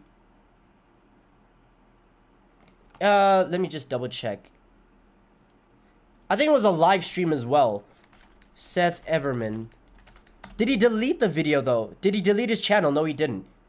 Yeah, he streamed his last ads. I thought I had an ad block. Anyways. Yeah. So 2 months ago, he made a video, stop asking why I'm quitting. And then 1 month ago, he had a 6-hour stream, which was titled Goodbye. It was his last ever video. He changed the profile picture and the banner to just all black. He's never uploading to this channel ever again. He's quit YouTube. Yeah, there's a lot of YouTubers that are just deciding to step back. Yeah, it's actually depressing. It's depressing to see an age of YouTube just vanish like this. Whew. Or Papa Meats, or Stampy Longheads, like, or Seth Evermans, or Captain Sparkles, or Papa Meats. With Papa Meat was like, I already have a commentary channel. I don't, okay, all of these YouTubers all share the same message, except for Seth Everman. He was just quitting in general. Like, he's not touching content anymore. But all these other YouTubers are more like, I'm stepping back. I'm lifting the foot off the gas. I'm not going to upload as frequently as I used to. I'm not going to push. I'm not living for the algorithm anymore. I'm living for me. I'm making content for me. I'll make whatever content I want to, at whatever pace I want to. And if this channel dies, so be it. They're all taking steps after what PewDiePie basically did in 2019, 2020. So yeah. Or Stampy Longheads. Like, there's a lot of these videos that are coming out these days, and there's going to be a lot more happening throughout this year. Steph and I have known this video would be coming for the last 3 years. 3 years? We weren't sure it was necessarily going to be today. We didn't know exactly when it would fall, but we knew it was going to happen eventually. That's why, over the last couple of years, we've been staffing up so much. That's why we partnered with a larger company to help run the channels. That's why we've been spending so much time outside of this box training up the team to make the best videos that they can, because we knew that we couldn't do this forever. We knew that, honestly, we did. Man, I think that's also one of the things that really happens with YouTube, where you kind of like sign up, you you inadvertently sign up to give away 10 years of your life, 10 to 13 years of your life, and you basically sign like a mental contract to say, I'm going to dedicate this much amount of my life to this work. This may mean I'm sacrificing relationships, I'm sacrificing friendships, I'm sacrificing life experiences at all, right? I'm sacrificing so many things that humans should experience. Mind you, most YouTubers sign this mental contract in their teens to early 20s. So you're saying from my teens till 27, 28, 29, or from 20 to 30, my life experiences, my relationships, my friendships, I'm putting all of those on the sideline. They are not my priority. YouTube is going to be my priority. Now, the result of that is I can get a lot of money. I can get more money than doctors could even dream of getting. I can get more money than the highest paying jobs in the world. I can get as much money like XQC when he had the $100 million deal with Kick. I can earn more money than the NBA players. I could. It's a possibility, not a guarantee. It's a possibility that this is the amount of money I could earn. But this is also the sacrifice I have to make. And then after those 10 years, you're going to fall off. You have to accept it. You will fall off. No one, the people, your audience that watches you will grow up. They will be interested in other things. Some sooner than later. But eventually, everybody who watches you will move on. And your channel will die. It will fall off. It's inevitable. Right? But the money, it's there. You eventually make that money, and then by the time it is at that time when it's the time to retire, to give up, to take a step back, to move at your own pace, at least you're a multi-millionaire, right? Now you can use that money to make up for lost time. You can use that money during your relationships. You can go on trips with your loved ones. You can take care of your family. You can experience things that you would have never been able to experience had you not made that mental contract to say, I'm giving up 10 years of my life. You can now travel the world, experience many things, buy whatever you want, do whatever you want. And I don't know if some people are ready for that type of contract. I've been thinking about it. I don't know. Wait, Gojo, welcome. Hope you're doing good. When I think about that, right? When I think about sacrificing the next 10 years of my life, am I ready to do this YouTube thing full time, forever? Yes. I have thought of that long ago. I thought about that back in 2020 when COVID hit, lockdowns happened, and then there was like a boom in a bunch of South African YouTubers. A lot of them quit after a year because they just couldn't see themselves doing this long term, right? They just did it because it was hyped. It was the trend at the time. And a lot of them stopped making content. A lot of them have fallen off. A lot of them have just quit their channels. And I sat there while watching all these people just blow up and rise. Some of them blew up so fast, right? I am friends with some of them where 2020, they spawned out of nowhere, created their YouTube channel, had 10,000 subscribers within 3 months. They don't upload content anymore. Their channels are dead. They were monetized for like a year and then they stopped. And I guaranteed if they go back, they're at most getting 100 views. But they had 10,000 subscribers. That's how it's like. And I saw all of those people rise. Right? Fast rise, fast fall. And I was like, I see that. A lot of them quit because they just lost interest, whatever it may be. I don't really care to get into the weeds of it as to why they stopped making content. But I saw that and I was like, I refuse to be like one of them. I plan to sit down and I plan to make content for as long as I can, for as long as I feel energetic to. So, 10 years, I'm willing to sacrifice my life, 10 years of my life for that, right? I'm willing to sacrifice 10 years of my life for that. Because eventually, if I walk out of this, I'm a multimillionaire. I could take care of my mom. I could take care of my future partner. I could take care of my future kids. I could take care of myself. I could take care of my friends. That's something I really want to do. And then I'm like, I'm chilling. There's nothing much for me to do after that. Although I do always consider, what would I do after that? Let's say I do YouTube for 10 years. I do content creation for 10 years. Then after 10 years, I sit and I think, what now? Obviously, raising my kids, but what now? I've always thought, I want to do voice acting. I want to do, and like I've done some like baby voice acting, like amateur voice acting on the channel. Weirdly enough, like two of them, like two out of the three. No. Yeah, 2 out of my 3 most viewed videos are voice acted videos. So clearly there's an audience for it. And I will make more voice acted content. Don't worry. For those who are wondering.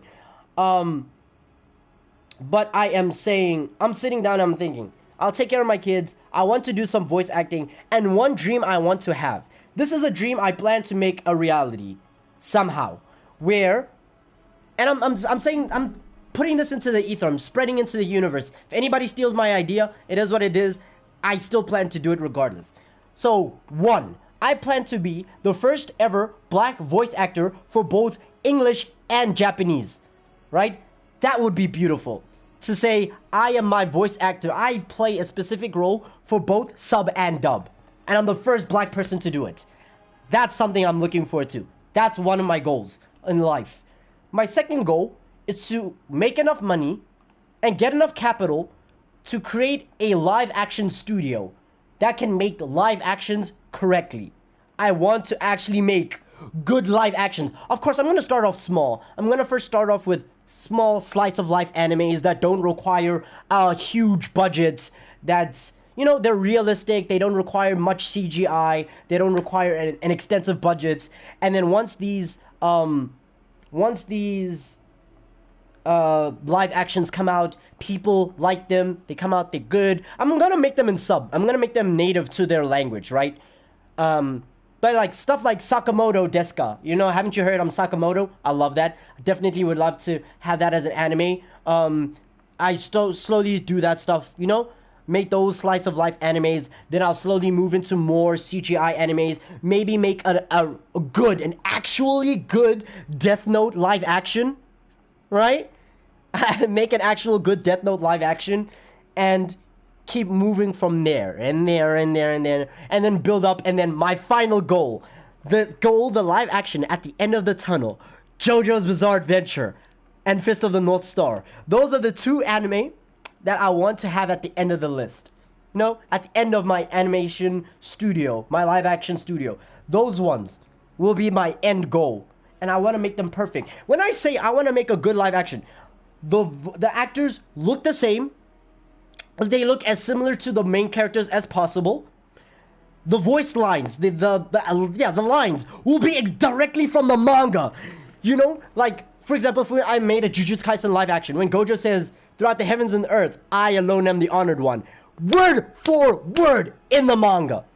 Word for word. You could look at the manga, you could look at the anime, look at the live action. The words, word for word, will be the same. The only time I'd ever make a change is if it sounds too cringe in real life.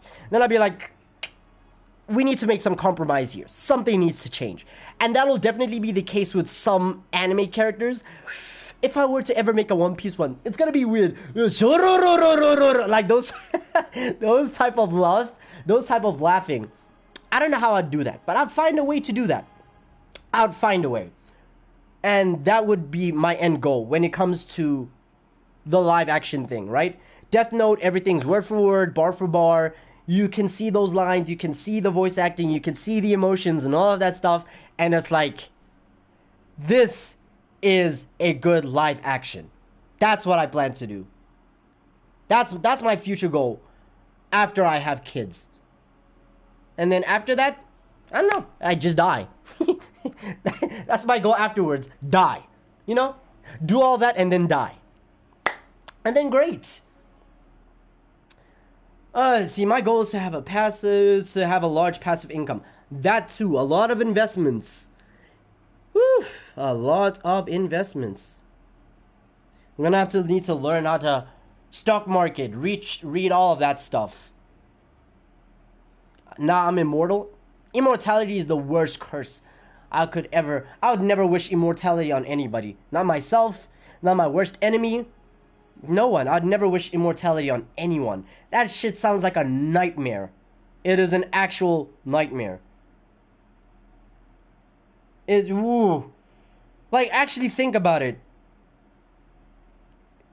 Bisco's about to become the next MAPPA CEO. Low-key?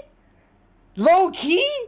I can think of some good animes that need to get picked up. But obviously I'll have to treat my staff better. Okay, I have to treat my staff better. Can you wish immortality on me? I wish immortality on you, Gojo. Why would you want immortality? You witness your mother die, you witness your partner die, you witness your kids die. Because I'm assuming the immortality is not genetic, right? You witness empires rise and fall. You witness the death of the planet. You witness migration to other planets. You witness the wars that happen there. You witness the death of your galaxy, the heat death of the universe, the new Big Bang. Like, you witness so many things. You lose satisfaction in life. Nothing can surprise you anymore. And then at that point, what will you do? Turn to murder? You'll kill people to get a fix. You know, just so you can feel something. And then after you get bored of killing, then what? Then what's your next fix? Trying to find out a new way you can kill yourself? Then what? You know, immortality sounds so boring. It's so boring. It sounds fun? Nah, it sounds boring. Excruciatingly boring. There's nothing to do. Quick answer, don't meet anyone you love. You're a human, you're bound to love somebody. There's no ways. There's no ways you can be immortal and not love somebody. You will love somebody. Undeniably. You will find somebody and fall head over heels for them. You'll look at them and feel something about them. That I need this person in my life for the rest of my days. I need to cherish this person forever. They are my one and only. And then they'll die. And then what? And then what? You attend their funeral. You watch their parents die. Let's say you form a good relationship with their parents. You watch their parents die. You watch your kids die. You watch your kids grow up from infancy to elderly, and then they die. And then what? Life becomes boring after a couple years. It's not worth it. Immortality will never be worth it. I swear. Just don't do it. Don't do it, bro. Save yourself the hassle. Give me immortality. I don't know. Give it to me. Hey, man. I would not wish that on anybody. It feels too boring. It feels too much.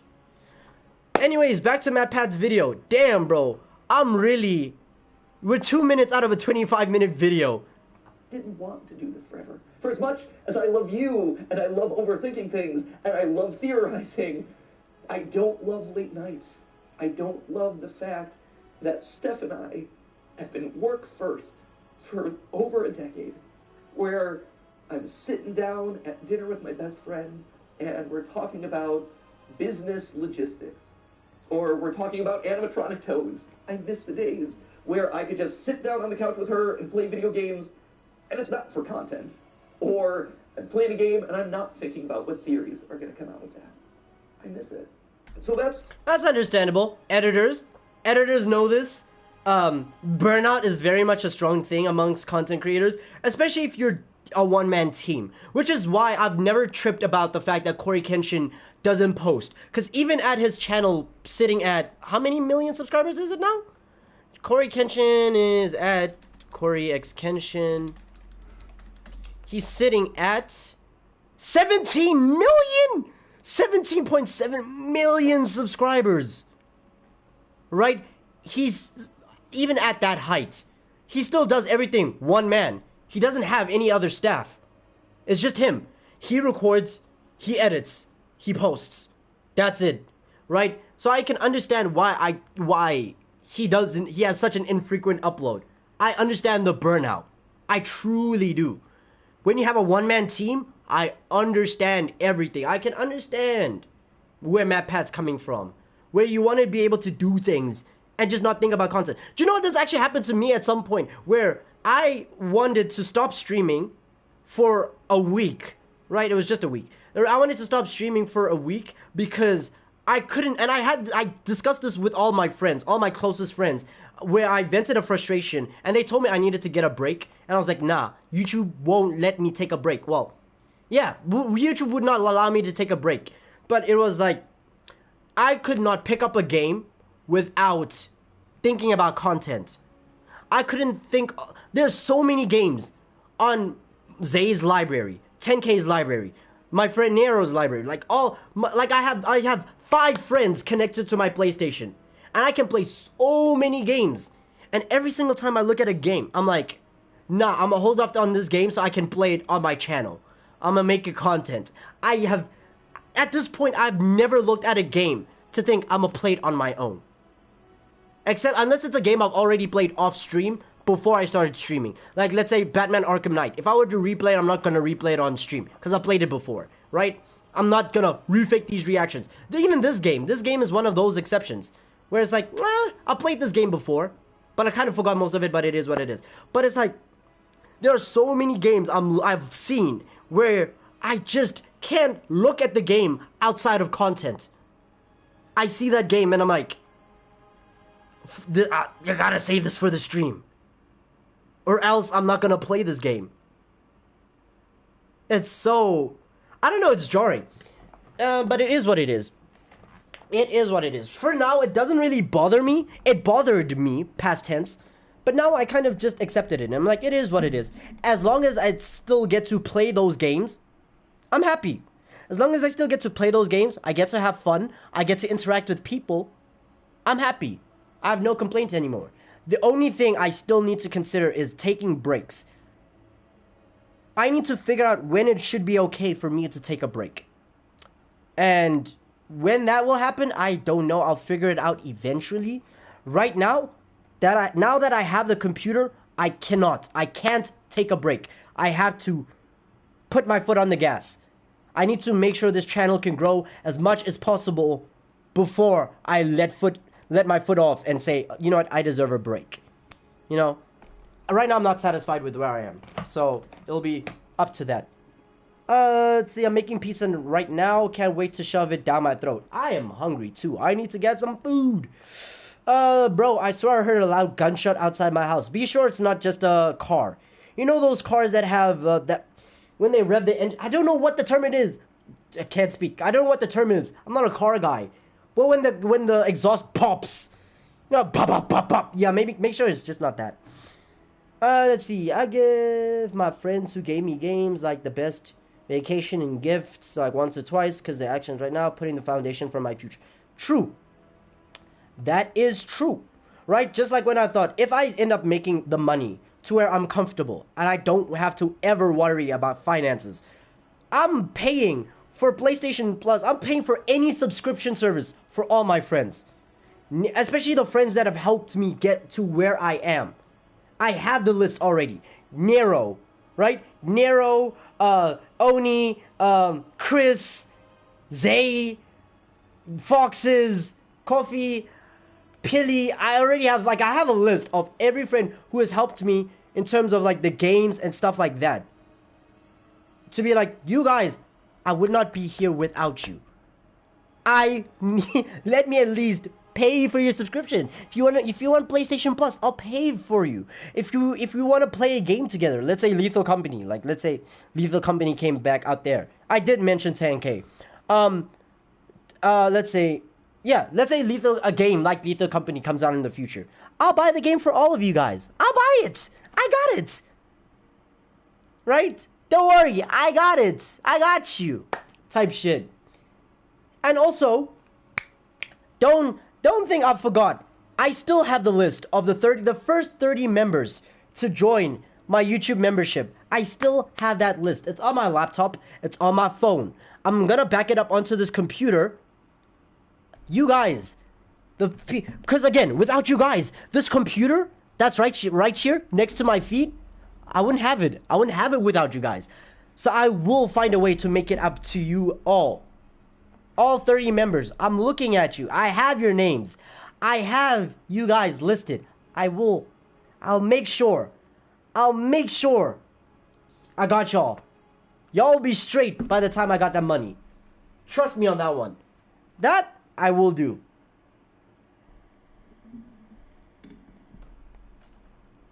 That one right there. I refuse to die before that shit happens. I refuse to die before because you guys gave me $2, but I'm gonna give you more than that, just to say thank you. What about me? Llama Life? Nah. Nah. I'll give you an Amazon discount. I don't know. I'll give you an Amazon coupon. Discount code. What about me? Leo, bro, you're gonna be my editor. If you still plan to do editing later on down the line.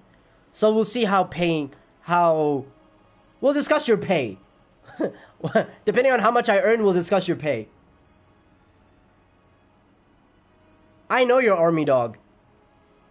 Face cam exercise stream tomorrow, right? Because I'm still setting up everything. I still need to install OBS and set that up. And then after I set that up, then we can do this whole camera exercise stream and all that stuff.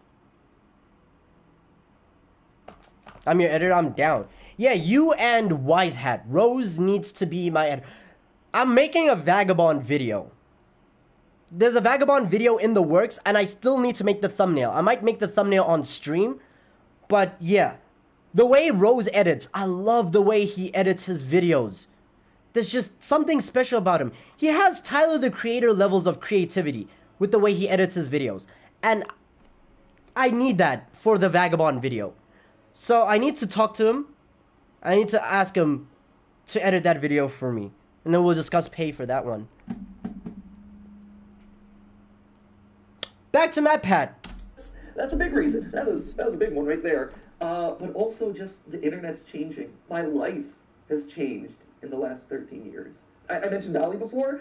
He's the coolest little dude, and he's getting older by the minute. And I watch him, and he has so much fun, and he is so much smarter than I was when I was his age. He also probably knows the FNAF lore better than I do, which is a problem that I should probably address at some point. But honestly, I want to be able to spend more time with him. Another sad fact of the matter is I'm getting older. I'm 37 now. 37? Oh my goodness! MatPat ages beautifully. Yo, MatPat, if you ever see this, you're one handsome dude, okay? You're one handsome dude, you have blessed genes. 37? You don't look 37. You don't look like you're pushing 40 at all. At all. Amazing genes. Love that for you. I love that for you. Wow.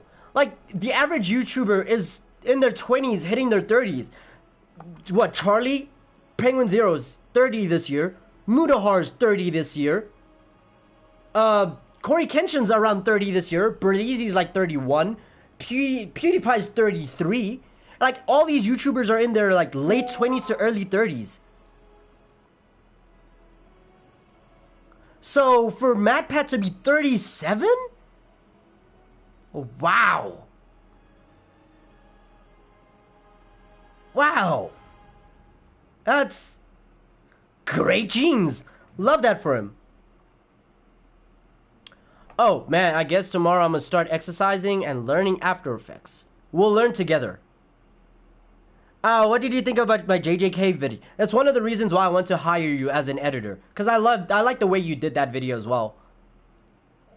The other day, I actually had to Google my own age. And you know that when you have to start, like, doing math in your head to calculate how old you are over the hill, my friends. Though, to be fair, to my credit, I think I'm, like, the only 37-year-old out there who has an unironic appreciation of Skibidi Toilet. Then again, maybe that's the problem. Cringe. Like, maybe that's not a good thing. And honestly, because this is all about us being honest, there is a bit of a selfish side to this. When you think about it, there's only really two ways to step away from a YouTube channel. You either just... Whoa, let me predict it. 2 ways to step away from a YouTube channel, right? You either do it willingly, or you fall off. Or you get banned. So that, but with that one, you're not really walking off. You got kicked out, right? So yeah, okay. Just decide the day that you stop uploading and you're like, I'm done. Or you just keep uploading videos from now until the heat death of the universe. Like I said, you either step away or you fall off. Step away or you fall off. Or you get banned.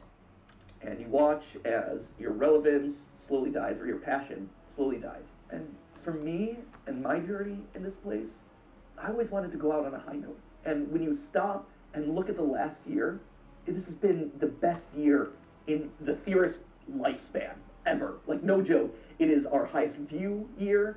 It is the year where we launched Style Theory. And it's the year where MatPat appeared in the Five Nights at Freddy's movie, right? And he had his name in the Five Nights at Freddy's movie was Ness, which is a reference to his old video. His old video that Sans is Ness, that old game theory that got him the first bit of controversy with the fandoms because of the Undertale fandom is unhinged. So it was lovely. It's lovely. It was lovely. It's lovely to see channels grow, to see them evolve, to see them go through so many things. And you're like, wow, this is how you used to be like a couple of months ago, a couple of years ago, right? That's why I want to make a video on Sneako. Even though Sneako's relevance has died, his hype... Is it raining? No.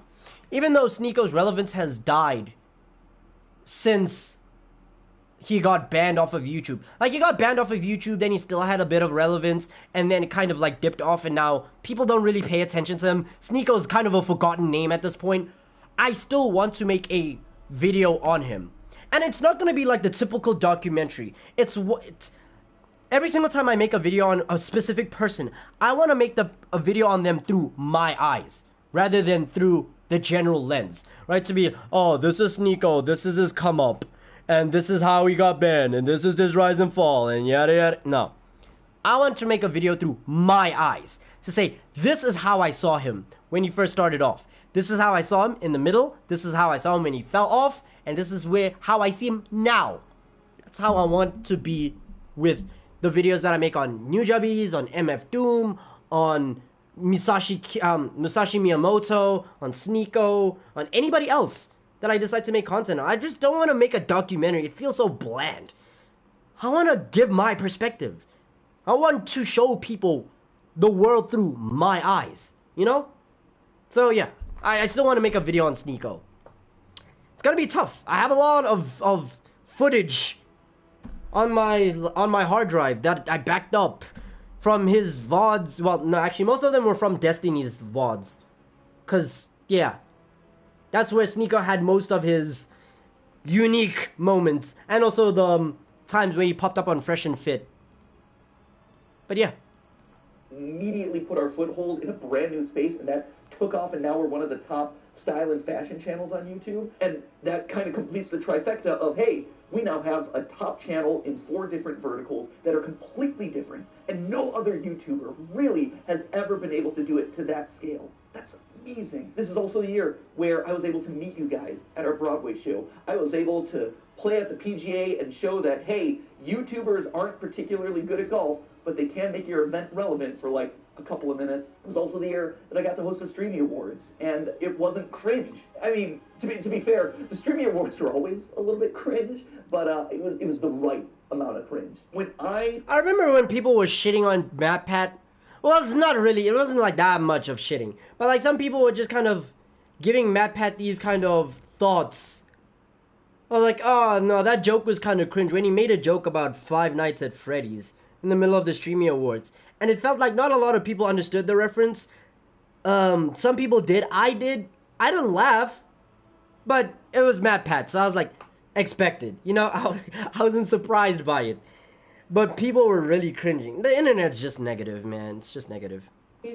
pull up videos of all my favorite creators, and I watch them, and all of a sudden I start hearing people just casually dropping, "That's just a theory." It's just a theory, a game theory. Now, this is just a theory, people. At the end of the day, it's just a game theory. That's just a theory. A Freebird speak. I feel like I've also made a reference to game theory in one of my videos. Because I remember, bro, I think it was the Jujutsu Kaisen video.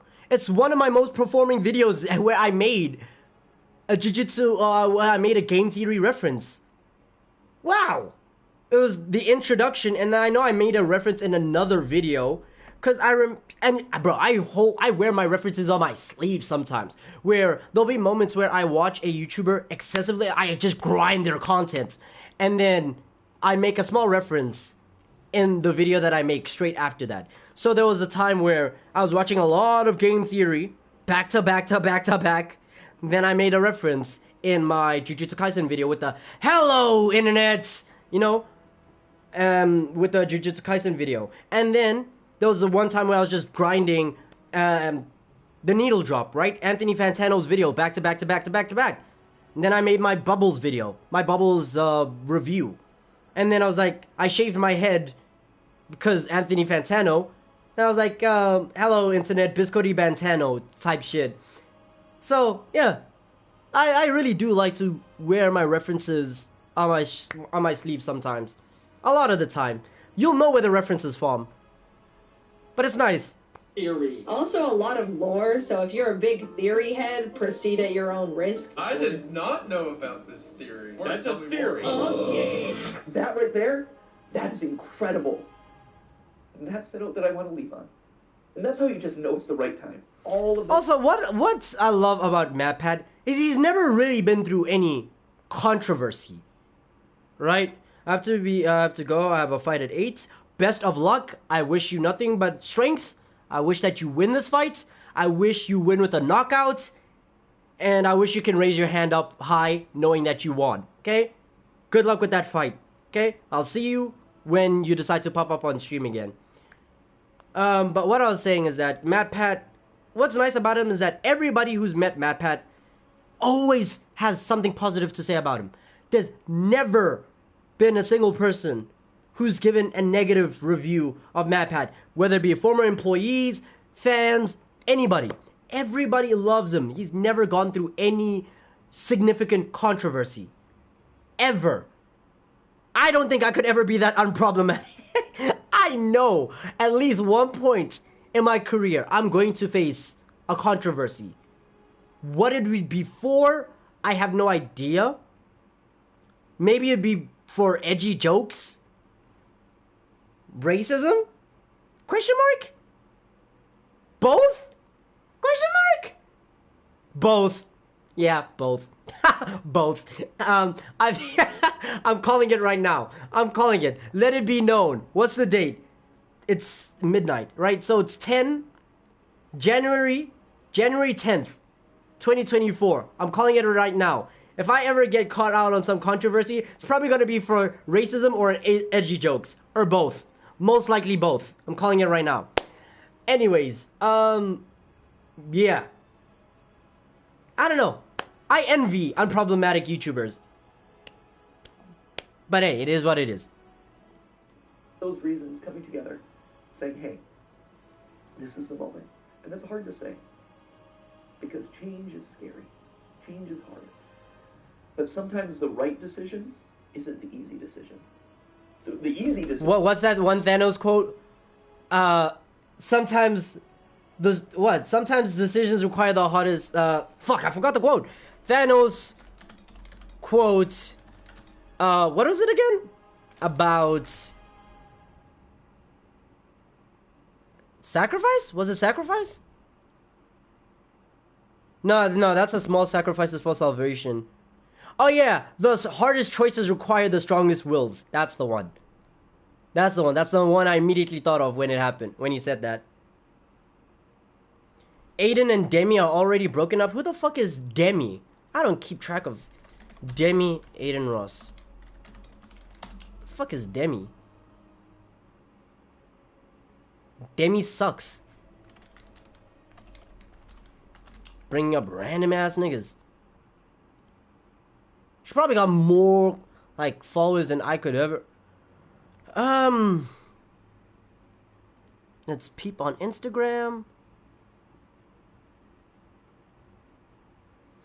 Professional gamer, clown face emoji. 213,000 followers on Instagram. Speaking of which, if you're watching this live stream, go follow my Instagram, okay? I post on my Instagram more than I post on my Twitter. Right? Join the Discord. Follow me on Instagram. Those are my two social medias that I'll plug. Every other social media is dead. Okay? Fuck, it's dead. Twitter, dead. Oh, she hits the gym. She got some muscles on her. W Jewish girlfriend. The comment section. Stay feminine, broski. You look too cute to look like a guy. What? Just because a girl hits the gym, all of a sudden they're making comments like this? Alright.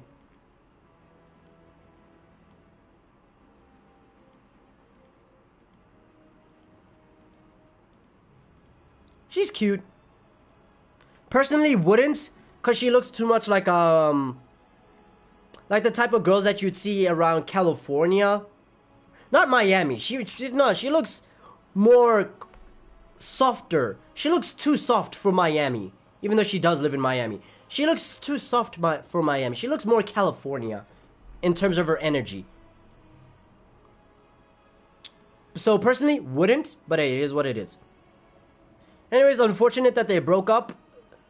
I wish Aiden Ross nothing but the best when it comes to recovering from breakups. I know that can be tough. Personally been through them. Breakups can definitely, they can definitely shape you as a person. They can change your mindset so drastically. It's kind of scary that one person can have that much hold on you. So I wish nothing but the best. I hope he grows from this. I hope he develops. Right. And yeah. Local SA YouTuber arrested for screaming the hard R 7 times. Can you get arrested for that? No, you can't. I wouldn't get arrested for screaming the hard R. I'd probably be arrested for making a joke about another race. Or accidentally saying a slur used towards another race. Because, the slur dictionary gets updated, like, almost every day. Like, or I'd probably get canceled for not backing down on the word retarded. Because till this day, I still say that word, and I don't think I'll ever stop saying that word. So, yeah. Like, I recently learned that sped was a slur. Apparently. Like, calling somebody special ed, special education is a slur. So, that's tough. I'll still use that term. Okay? It is what it is. If you're dumb, I will find ways to call you dumb. Okay? If I'm dumb, I'll find ways to call myself dumb. And I'm okay if people use, like, those type of words to call me dumb. Because if I make a dumb decision, be okay with calling me out. If I say some dumb shit, call me retarded. It's fine. Call me sped. Call me anything that challenges my intelligence. Because, hey, I'll be stupid sometimes. What's my Insta? My Insta is Bizcord. Let me type it in chat. This is the name of my my account on most of my social. My Twitch has this username. My Twitch, Twitter, and Instagram all go by this Bizcord. So that's how you can find me. Let's see. I thought he was gonna develop when Aiden and Andrew Tate collaborated, but Aiden just returned to lean. Yeah, I'm not gonna lie. Aiden fumbled. And, like, you could tell how disappointed Andrew Tate was in Aiden, right? Because Aiden has so much potential. He does. He honestly has potential, and he has the money. So that means because he has the money, he has the freedom. He has the freedom to grow as much as he wants, and he just doesn't. So I can see where Andrew was coming from when he was so disappointed in Aiden. Decision would just be to carry on doing this and do FNAF Part 332. But that wouldn't be the right decision. I think the best way to explain it is with a video game analogy. Feels appropriate, right? Whoa, it's game theory, ha! Did it. Check the game part of it off. But the way I like to think about it is Earthbound. I think I've made it pretty clear over the years that is, without question, my favorite game of all time. Sans Nest, all that, you're all familiar with that. But what you might not be familiar with at this point is how the game ends. At the end of Earthbound, after you save the world, everything opens up to you. You can revisit every single location that you've been to. You can talk to every NPC that you met on your journey. And it's this incredible moment as a gamer. You see just how many lives have been impacted thanks to your journey. And then after spending as much time as you want talking to all those people, you end up back home.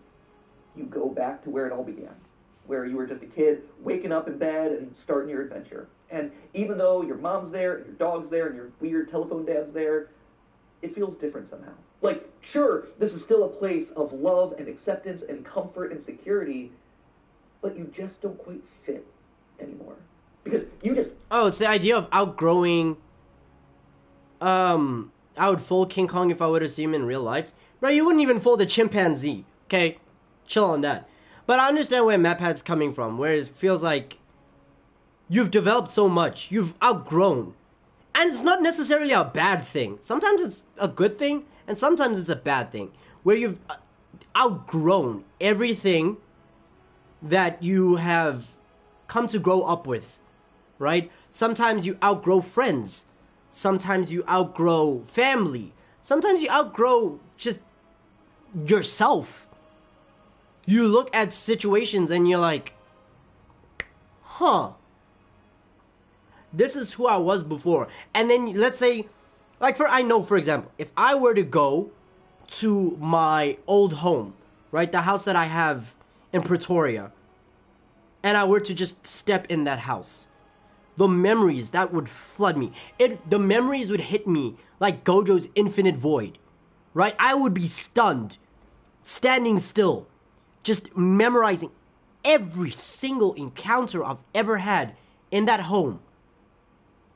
The days where I used to love my father to the point that I would sleep in front of the door, waiting for my dad to come to fetch me so I could go sleep over at his place.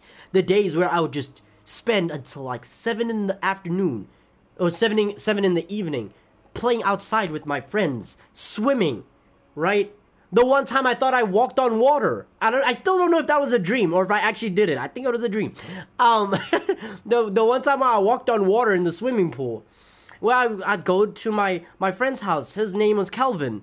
And I'd just play video games, PlayStation 2 with him. We used to always, like, call his father Batista, right after the wrestler, because he was built like Batista. He kind of looked like Batista too. And he was the caretaker of the complex that we used to live in. Right, the one time where I still remember this girl, bro. There was a time where there was this young girl who had recently moved in, and at the time I think I was like 7, 8, 9. No, it was 7. Yeah, definitely 7, 8, and she was around 3, 4, 5. She was incredibly young, but she was so sweet. She was pure. That was like the definition of a pure heart. You know when people like animals and children have pure hearts? That she was that pure heart. And I still remember the day she left the complex. And I gave her such a tight hug. And she gave me a kiss on the cheek and she just left. And that was the last time I saw her. I wish nothing but the best for her. I don't know where she is right now. But I hope life has been treating her well. She was so kind, right? The friends and all of that stuff. I know if I were to go back to that house, I would end up in tears. Shit! I'm even developing tears right now. What the fuck? Man. Memories. Right? I feel like those memories would hit me, but it also make me happy because it's like I've outgrown them.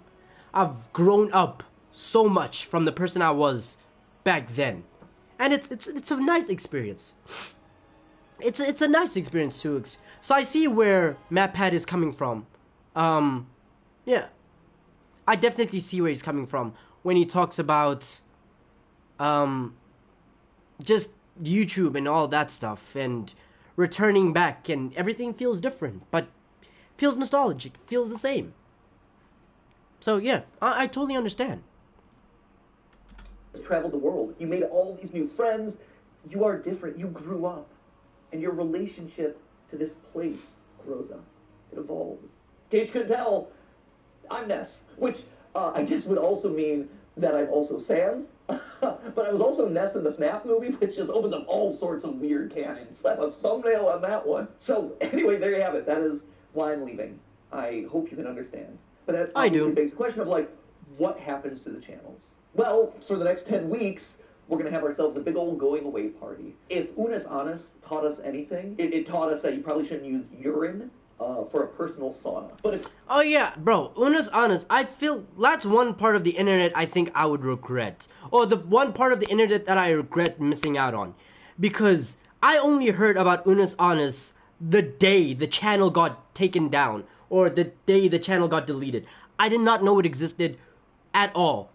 But the concept of it was beautiful, and I liked it. And I just wish I was there at the time to experience it. It's one of those you had to be there, you know? And unfortunately, I was not there. I wish I was, but I wasn't. But the memory or the idea of it still exists inside of me. I still understand what they meant when they made the channel and when they ended the channel. And I've seen some like edits, TikTok edits, you know, of like highlights of Unis Honest. And yeah, you had to be there. I wasn't there, but the idea still lives there. And I like that. I like that part. Unis Honest taught us two things. One was to not soak in your own urine, but two was to appreciate the time that you have left. So that's why over the next 10 weeks, we're going to have a bunch of theories that are going to be a lot of fun, revisiting old favorites, getting some closure on things. We're going to see some familiar faces, a lot of awesome stuff. Although to be fair, I think it's 9 weeks, and I think we counted this one as week 1. That was stupid of us. That, my friends, is how you wind up getting Wario being 10 feet tall. Mathematical rigor. Should have double-checked the numbers. So I have 9 theories left on each of the channels, but we're going to call them MatPat's Final 10 because that just sounds better. At which point then on March 9th, we're going to have that big going away celebration, MatPat's Final Theory, and I just dust away. I stand astride my Music Man and I just whip a Nene off into the distance. But then something special happens. Do the channels go away with me? No. Actually, I've always thought that anyone can be a theorist, right? If you are passionate about a topic and you love to overthink it and over-research it, then congratulations, you're a theorist. And that could range from, hey, I have family recipes that I'm constantly looking to refine, to, hey, I want to create the perfect fantasy sports team. Because here's the thing. Oh yeah, bro. I remember at one point, and I was gonna email MatPat this, right? I was gonna email the Game Theory actual email that you can find on the account. There was this. You can still watch the Unis Honest videos with the Wayback Machine. I might just do that, actually. Might just watch all of them. But yeah, I remember there was one time I wanted to send a video to MatPat, because I don't understand science, okay? I'm dumb as shit. Okay, especially when it comes to science, physics, and math. Not my field of expertise, right? So I remember I was going to email MatPat, and I was going to ask him to make a video to determine whether or not it's realistic for Bakugo's nitroglycerine quirk to exist. Right? The whole concept of a child being born with highly explosive sweat. Is that possible in real life? And if so, what would need to happen to get somebody to have somebody like that? And I wanted to see if MatPat could do the science behind that, to see if it was possible. But yeah, I guess it's still something that could happen eventually. I'm not gonna make the video because I'm too dumb for that. Maybe if I hired a team of researchers, we'll see. We'll see. But, you know, it would be nice to see a video like that one day. Sports pros, at the end of the day, if you are in the statistics and numbers and doing calculations to see if your team won or lost, you're just playing a glorified Dungeons and Dragons game. So you break it to you, you're one of us, my friends. And sure, Game Theory is a format that I created. It's a show with this very excitable host who makes a lot of cringy dad jokes and says the word lore a lot. But at the end of the day, it's more than just the host. It is a show. It is a format. And in a broader sense, it is a state of mind. It's a way of thinking and approaching the world around. I will be curious about the new host of Game Theory, though, simply because MatPat has that voice. He's a theater kid, right? He grew up doing musical theater and just like acting in general and all that stuff. So he has the vocal projection for content creation, right? He has that voice that can convey ridiculous ideas in a way that makes you think, let me hear him out, you know? Instead of just either being too deep or too calming, or like MatPat has the right amount of energy when he delivers his videos. So I do genuinely wonder who could be the new host who can convey that similar type of energy that makes you not bored of the theories that you're listening to where you can tune out while they're talking, right? Because MatPat definitely has a way to like keep your attention there with just his voice. So I'm curious to see that happen. It's more than just the host. And when you think about it, not a lot of YouTube channels function that way. We're special in that regard. Like, you're not going to be able to get another Markiplier stepping into the Markiplier channel. And you're never going to be able to recreate Jenna Marbles. And to be honest, you're never going to get another MatPat either. But you can have another game theorist. You can have another film theorist or food theorist or style theorist. I think in a lot of ways, we almost function kind of like the Doctor Who of YouTube, where as one host fades away, a new one kind of respawns in their place. And they're able to put their own unique spin and flavor on the format and make it their unique thing. You have eras of the different theorist channels. And so, you know, my era is fading away and someone new is coming in. Maybe this is the David Tennant to Matt Smith transition. Hey man, old era of Game Theory was still fire. Again, tomorrow, we're definitely gonna watch that video of MatPat talking about who has the best boobs in games. Okay, who has the best boobs in gaming. Right? Good, solid series episodes right there. So, who then is going to be taking over the channels? Well, I don't know if you've noticed this, but fewer and fewer of the words that I'm saying in any given episode are actually mine. If you go down to the credits, you can actually see in the description that there are certain names that have been appearing more and more frequently. Like, yeah, I'm listed on every single one as the writer because I touch every single script, I polish it in my voice, but in all honesty, the bulk of what I'm saying is coming from someone else. It's their research, it's their work. Why should they have to filter their creativity through my voice? I've always envisioned these channels as a place where we could spotlight all sorts of creators. I mean, it even goes back to the original URL of this channel, right? It isn't game theory, it was always the game theorists, because this was a place where you could find a lot of like-minded creators, all with a passion for gaming and education. That's why we had the partner shows like Gaijin Goomba with Culture Shock, or Drake with Smash History, or Ryder with A Brief History, or Austin with The Science, and Lee with Breakdown. They were all here because we all had a similar goal: to educate people through the lens of gaming. And then YouTube pivoted and then made it so that way doing a channel in that style doesn't really work anymore. But we still try to keep that ethos alive by making sure that we're regularly covering small indie projects. Stuff like OnlyCans, like Mandela Catalog, like OWO. OWO? Oh, woo! I learned. But if we're doing that for all these other creators, why aren't we doing it for the creators on our own staff, who have been in the trenches doing the research, writing these words to deliver to you over the last couple of years? I have been fortunate. I have been so blessed to have this platform available to me that you've given me over the last 13 years. But I think now it's time to pass it on to the next generation.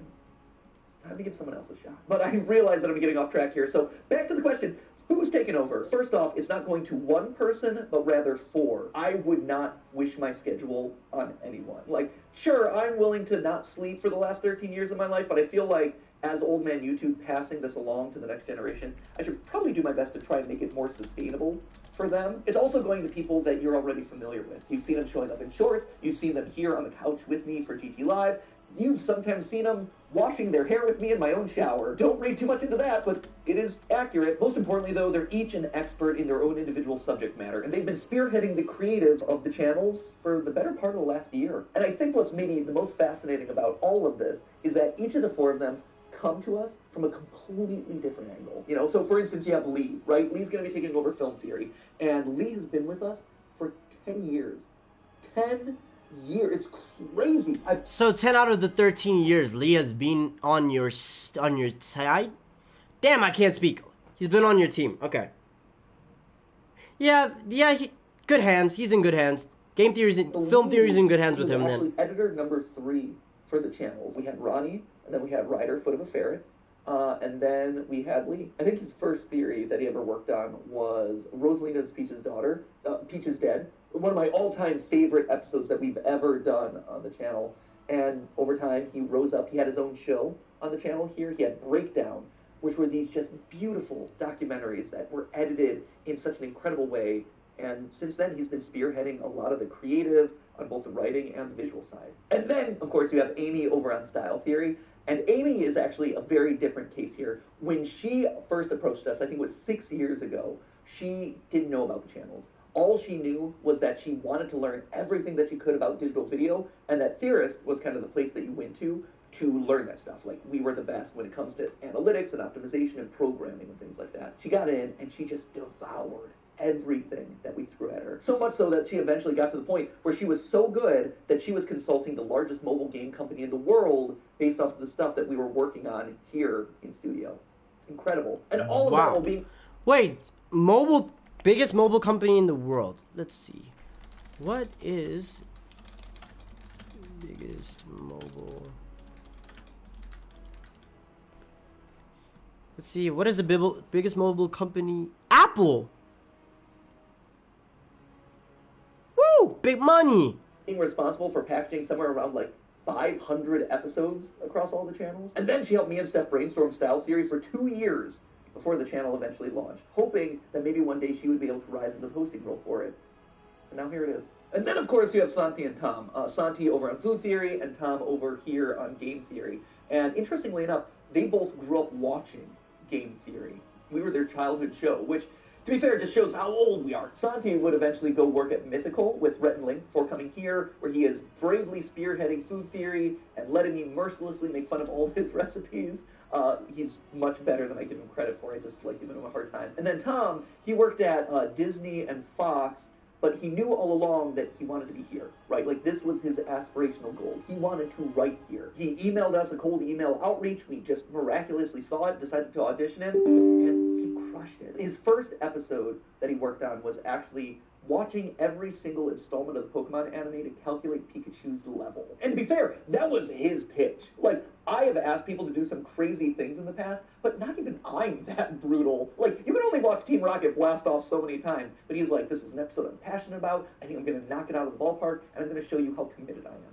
And he has been so committed ever since. So committed, in fact, that I told him, hey, if you're joining the channels, you do realize that you're going to have to read every single FNAF book. And he's like, boom, he did it. And we're up here going crazy in the FNAF attic. But not only did he read every FNAF novel, he also read every single Hello Neighbor book.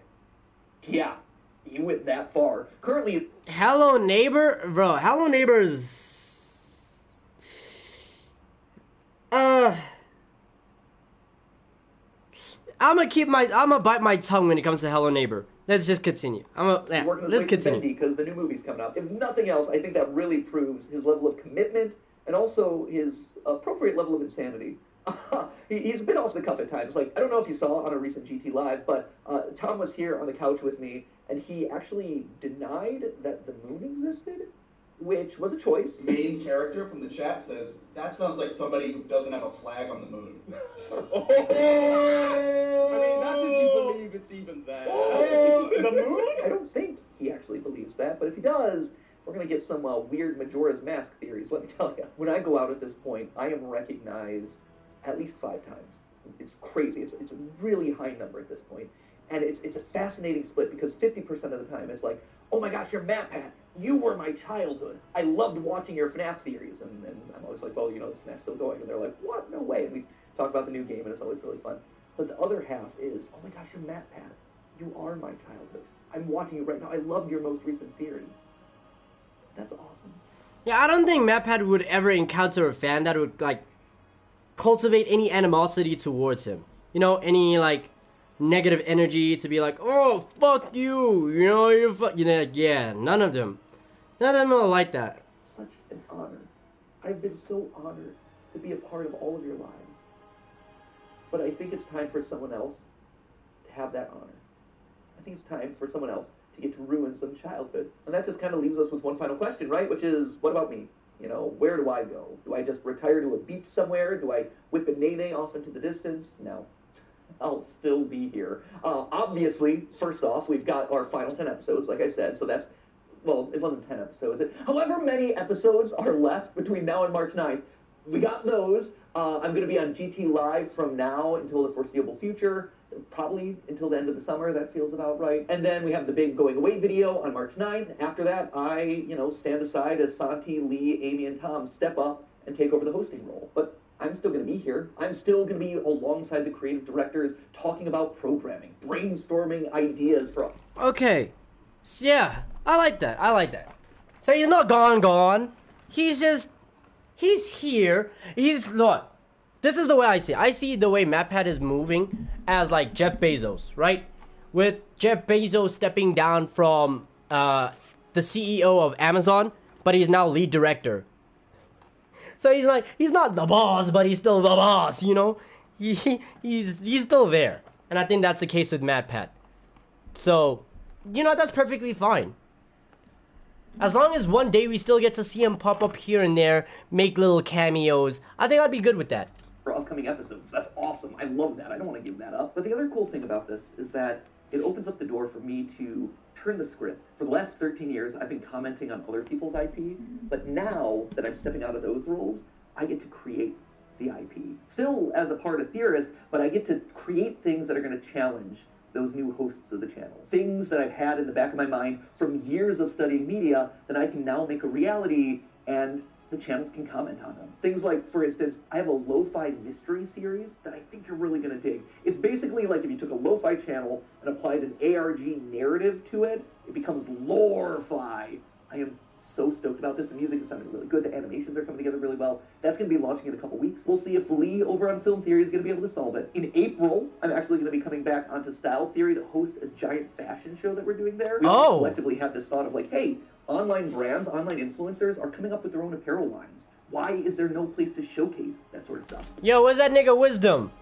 Where's that nigga Wisdom? I gotta hit him up. He would love to hear that. He would absolutely love to hear that. Oh yeah.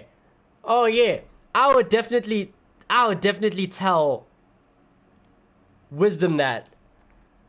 to be like, hey, yo, you starting a fashion line, right? Right? Yeah. About that. Something you might want to know. What is this? Oh. Oh, it's Photoshop. I didn't even realize I downloaded. Then it hit us like, hey, we have a style and fashion channel. Why aren't we doing it ourselves? Creators in Fashion by Style Theory, that is coming to you in April, hosted by me. Some of the time that I'm not hosting the channels, I'm going to be practicing my runway walk. Because let me tell you, if I'm sashaying down the runway, if I'm stomping the runway, it's not going to be pretty right now. So I need to practice that a little bit. There's also this animation show that we did a pilot for in like the middle of last year. It's basically like if you took Gravity Falls but aged it up and made it about adulting. It's really, really solid. And also there's this video game idea that I want to do for like so long that I've never had the opportunity to really like dive into and make reality. But now it's my chance to step into the role of Scott Cawthon and challenge the new game theorist. There's always been the memes about, are Scott Cawthon and I the same person? Not yet, but who knows? Maybe starting later this year. And those are just the immediate things that I have on my to-do list because I want to make fun, cool things for you. And even if it's not a weekly episode, I still want to give those things to you because I think you'll like them. You matter to me. You are so important to me. Every single one of those people. Matt really, Matt is, hey, one thing you can say about Matt, he knows how to give words of affirmation. He really knows how to show love, right? He knows how to express love. Hold on, give me a second.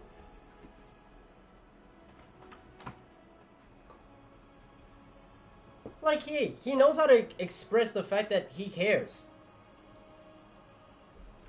So one thing we can say about his about his wife, she can never say she feels unloved. That nigga MatPat, nah, man. He knows how to woo. People who stop me on the street, it's an honor, right? It's interesting. Because of this whole transition, I've been thinking a lot about my time on these channels and the evolution that we've gone to together. In the beginning, right, I was kind of like the edgy older brother where I would talk about like, oh, did you know that Link is dead? And let's make some boob jokes. And then at a certain point, I evolved into Dad Pat, right? I became a little bit more mature. I had the team around me. I had to be more careful about who I was saying was dead on a regular basis. Instead of talking about boobs, I ended up talking about Luigi's bulge. That felt like the right decision. At this point, I think I'm kind of evolving into a grandpa Pat, for lack of a better term. And just like your grandparents, hopefully cool grandparents, but just like a grandparent, you don't get to see me all the time. And I don't get to see you all the time. And maybe we call and talk to each other every once in a while. But at the end of the day, that grandpa loves getting to see you. Maybe he shows up at a special event. Maybe he shows up at a holiday. Maybe he shows up at the Theory Wear fashion show. Who knows? But he so looks forward to seeing you. And the love that he has for you, it doesn't go away. That grandpa is so proud of you. And he cherishes the relationship that you've had so much. And he is so honored to be a part of your life, to have been a part of helping you grow and helping you experience the world. And he looks forward to seeing you at the next event. And if you see him on the street, we'll hang out. And hopefully he brings you cool, fun gifts. I know this is going to sound cheesy. And I know the internet will probably rake me over the coals. Why though? For crying, for one, but... No, crying is perfectly fine.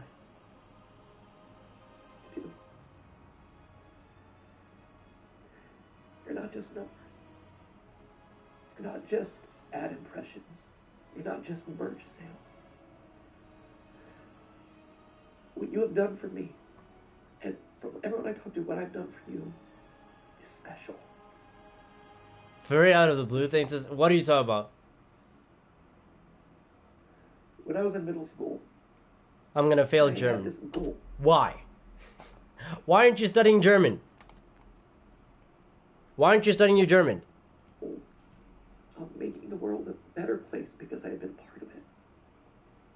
Didn't have to be big. Didn't have to be curing cancer. But I wanted there to have been a ripple impact. Just because I was there. Butterfly effect, all that. We've done it. I think we've been able to achieve something great here. You have taken me on the wildest, craziest 13-year ride of my life. I am so grateful. So, Grandpa Pat is going to sign out now, and I'll be around for a couple more weeks. I'll be living around the house for a while. We'll have a big family reunion celebration. Then I'll go off to my little shack in the woods, my retirement home down in Florida, and I'll pop in every once in a while. Anyway, at this point in my notes, I had it written that we're going to start the countdown clock of that, final 10 episodes, final 9 episodes, so start that. I don't know what it's going to look like yet. Hopefully the editors don't rip off Unasanas too much. If they do, I hope they change it. And with that, I'm going to say, for one of the final times, not the final time, but one of the final times, as always, my friends, remember, it's just a theory. A game theory. Thank you. Thank you for watching. Man, this thing is gonna make me cry. He's gonna make me cry. MatPat truly will be missed. Truly, truly. I love that. I love that so much. Wow. I wish nothing but the best for him. I truly do. There's not really much I can add. There's not much I can say. But I truly, truly wish nothing but the best for MatPat. Because 13 years this is a long time. It's a lot of life. Right? It's a lot of life sacrificed, used up. And he deserves every good thing that's come from it. Right? No controversies. Very kind person. Everybody seems to love him. So, yeah. It's nice to see that he can finally relax. Spend time with his family. Spend time with his son. And yeah, like an old man in the woods, you know? Retire. I love that for him. I wish him nothing but the best. I hope to see him again in another video, in another theory, after he's retired. Maybe just like once or twice, you know? Just drop in, just to say hi. But, yeah. I'm happy for him. I'm happy for him. I hope one day, when it's my time to leave YouTube, that I have somebody, even if it's just one person, somebody watching, feels the way I feel watching that video with MatPat. The fact that I'm holding in tears, yeah, I hope somebody can feel that way about me. But anyways, let's see, why are you failing German? It's hard. German's like Afrikaans. Yeah, actually, okay, yeah, never mind. Bad lecturer, bad language learning system. Why don't you get one of those, you know, those apps that really help you learn languages? Duolingo. Yeah, get Duolingo. That could help you with German. It helps me a lot with Japanese. So hey, we are learning German in German, with all text written in German. Yes. That's how we learned it at school. Like, we were learning Zulu in Zulu, writing in Zulu. Teachers would explain everything in Zulu, textbooks, Zulu, everything. Right? Because the only way to learn a language is to expose yourself to it. Right? So that's what they're doing.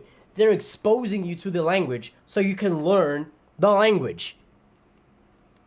Same thing with Afrikaans. You learn Afrikaans in Afrikaans, written in Afrikaans. So, yeah, I'm not even surprised by that. Even with Japanese, when I learned Japanese in Japanese with Japanese texts. Sometimes there's English, but it's better to learn in pure Japanese so, you adapt. Mahoraga, an adaptation. Yes, but you need another language, so at least they know what to do in the task. Or they explain to you the grammar. I guess. Yo, I can't relate because we were never really afforded that. We were never afforded that, right? They would literally give you, like, in class, this is like 8th grade, right? 8th grade, you go to Zulu, they'll teach, the teacher will walk in, you greet the teacher in Zulu, right? You sit down, immediately, off rip. She does register after register, speaks the entire lesson. You'll never hear her say one English word. Entire lesson. Miss Nchingila, I'll never forget it. Entire lesson. Zulu, Zulu, Zulu, Zulu, Zulu, Zulu, Zulu. And then she'll tell you, do this activity in Zulu. She'll say that in Zulu, right? She'll be like, do this activity. And sometimes I'll sit there and I'm like, oh, she's still speaking. And then you see people writing, I'm like, oh, she told us to do an activity. Shit. And I don't know what the activity is. She'll tell you, turn to this page, right? And she'll say that in Zulu. Do this activity in Zulu. And then we'll mark it in Zulu. You had the second you entered that classroom, there was no English. English was not a thing. And what's worse, if you spoke to her in English, she would ignore you until you spoke to her in Zulu. And then, what would also happen is that, if you speak to her, she'll correct you in Zulu. She'll either ignore you until you speak Zulu, or she'll correct you by saying what you said in Zulu. And then you have to say it back to her in Zulu in order to do that, to continue with whatever you wanted to say. There's no room for English in that classroom. Never. Never.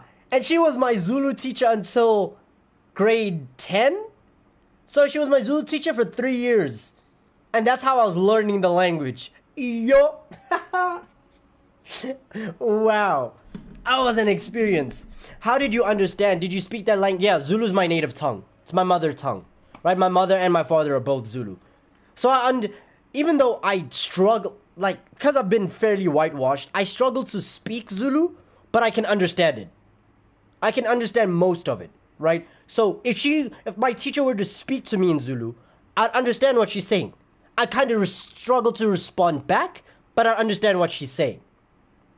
So that's why I never really had a problem. When it was Afrikaans, completely different story. I could not understand shit in Afrikaans. I couldn't read, speak, understand. All I knew is ek kan nie praat Afrikaans nie, which means I can't speak Afrikaans. That's it. That's where my knowledge on Afrikaans starts and stops. Ek kan nie praat Afrikaans nie. Done. We move forward. Zulu, at least I'm like, okay, I understand what she's saying to me, etc., so I can do the work. Plus, what's nice about, funny enough, if you know how to speak Zulu, it's fairly easy for you to learn how to speak Japanese. Because Zulu also speaks in a lot of vowels. And also the sentence construction is the same for English, for Zulu and Japanese.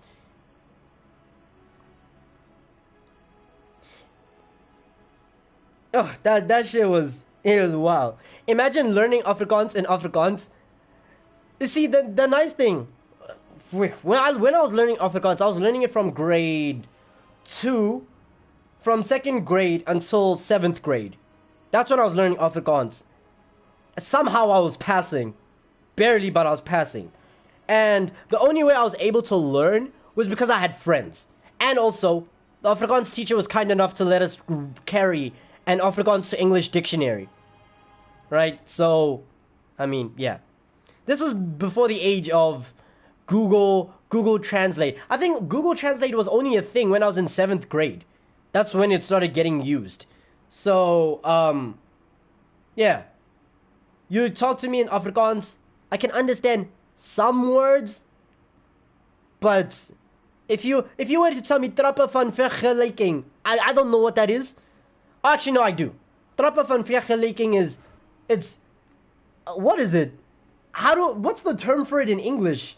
I don't know the term for it. I know what it is, but I don't know what the term for it is in English. Where it's like big, bigger, biggest, right? Small, smaller, smallest. That's trappa van vergelijking. It's the degrees of comparison. Is that what it is? Trappa van vergelijking in English. I was right! Degrees of comparison! Oh my god! My brain just expanded tenfold. Oh, I remembered it. Yeah. So yeah, there's small things in Afrikaans that I can pick up on. Where you can be like, I hear this, I understand it. I think the thing that really fucks people up, even people who are born speaking Afrikaans, struggle with Afrikaans. And what fucks them up is because Afrikaans is a fusion language, right? It's not just one language. It's not just English. It's not just Japanese, even though Japanese is a fusion language of Japanese and Chinese characters. Regardless, right? It's not just one language. Afrikaans is a fusion of Dutch, German, Khoisan, and I think English as well.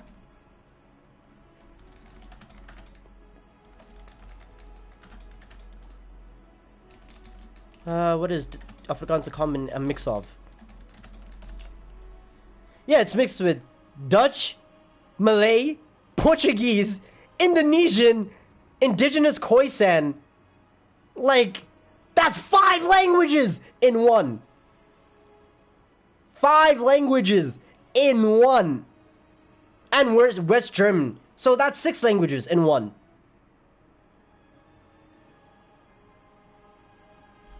Six languages in one, and you have to learn all of that. So it has mixtures of European and African, and you listen to all of that and you're like, nah. Nah. No. I'm good? No. That's why I'm so glad in 8th grade they gave you the choice. In 8th grade they give you the choice to either learn Zulu or... well, depending on the school you go to, you're given a choice to learn 3 languages. One of 3 languages. Zulu, Afrikaans, and Sepedi. Or Zulu, Afrikaans, and French. Usually French is a 3rd additional language, meaning you have to add it on top of Afrikaans or Zulu, right? So that means you'd have to learn English, French, and Zulu. Or English, French, and Afrikaans. But yeah, they usually would give you a choice. For me, the moment I hit high school and they told me Zulu was a choice, I was like, say less. Say less. Afrikaans, I'm good. Because I would have failed that shit. That shit was horrible. Yeah, but it is what it is. Man, sometimes, like, I hated school.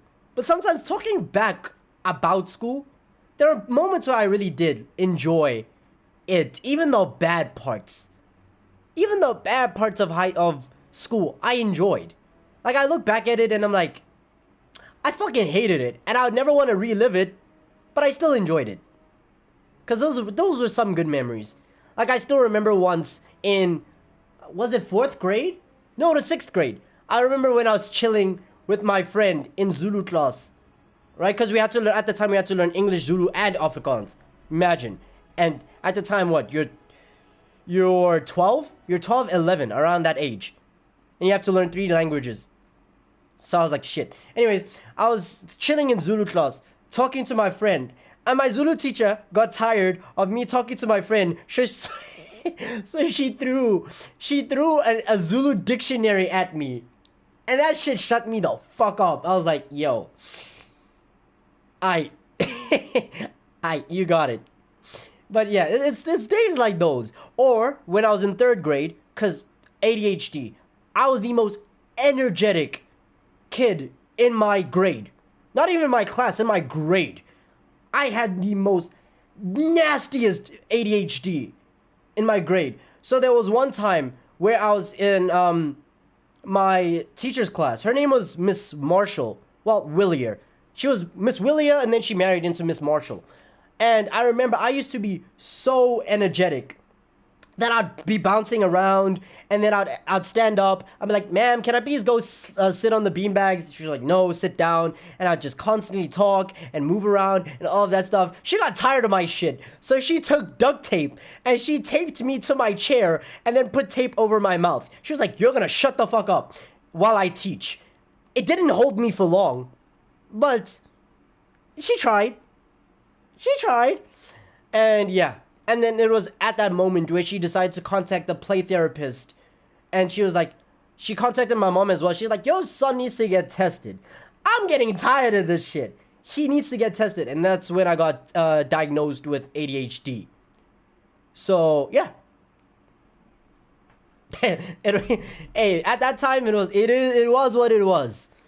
But again, it was memories like that I wouldn't trade for the world. I really did enjoy them. I really did enjoy them.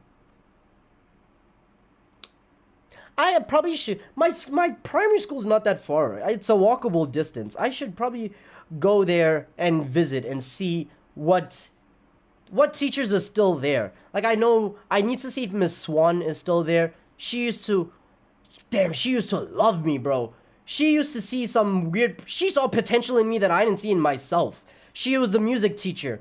And I remember it was the first week that I moved into the school, and we had choir. Well, it wasn't choir. Yeah, it was choir. And I walked in there. They were like, she didn't notice me. I was just like, "Hey, it is what it is." Right? I sit in the side. She asks us to sing a song. I'm bored out of my mind, but I'm singing. Right? So I'm singing with my, you know that one pose where like you rest your head on your hand, right? So I'm just chilling there, bored out of my mind, and I'm singing with my eyes closed. She pauses the music. She looks at me thinking I'm singing passionately because my eyes are closed. You know how passionate people sing with their eyes closed? So she's like, "You, what's your name?" And then another kid, his name was Reese. He speaks up. He's like, "Oh, he's me." I'm not gonna say my name. But she's like, she's like, "I wasn't asking you. You, what's your name?" And I mentioned my name. She's like, "You have untapped potential. You need to join the choir." And then ever since then, I just started joining the choir. And she used to just constantly encourage me to get into music, to the point that sometimes she'd have me singing in front of the school assembly. She'd have me singing Michael Jackson and Bruno Mars in front of the school assembly, because she wanted to show off my talent of singing, I guess. And yeah, she was such a nice teacher. She used to have like 2 Sphinx cats. Those hairless cats were weird. But, yeah, that was... It's memories like those. I really enjoyed those. I wonder if she's still teaching. I know Miss Lindsay is definitely not teaching. I still remember that one day, it was 7th grade. I'll never forget this day. I hope I never forget this day. 7th grade, right? She was my English teacher and my history teacher. So it was a point during history, and we were reading the book, The Boy with the, what, you know that Holocaust book? The Boy with the Striped Pajamas, that's the book. I didn't even need to type down, I just remembered. The Boy with the Striped Pajamas, right? And the entire class was bored. None of us cared about World War II. We're in 7th grade. Oh, fuck. Plus, it was near the end of the year, too. It was near the end of the year. Like, we ain't give no fucks about World War II. So nobody was paying attention to class. And she was like, "If you don't care..." Mind you, she was the deputy principal as well. Keep that in mind. She was like, "If you don't care about the lesson, you can just leave." Everybody left! Yo, bro, I swear, only 3 girls stayed in class. The rest of the class walked out. We left her class and we went to the field just to chill. We were just chilling there, having our fun. I swear, she must have felt some type of way after that situation. It was hilarious to me. She was flabbergasted. We had just left, we were chilling by the field, having fun, and then we saw the principal. We saw the principal walk out of the office. We saw the principal walk out of the office, and the second we saw her walk out, Miss Drysdale, we all ran. We sprinted back to the class. Miss Lindsay, sorry, please. We thought about it. We actually do want to learn about school and about World War II. And we just went in the class and we sat down and then we continued the lesson until it was over. Man, Miss Drysdale was, as a principal, she was something else. She was very racist. Fuck, she even got taken to court because she was racist. But yeah, it is what it is. That was funny. She got taken to court for being a racist principal. That was funny. Actually, I wonder if I can still find the article. Ms. Drysdale, Rivonia Primary School. And then I remember, I think,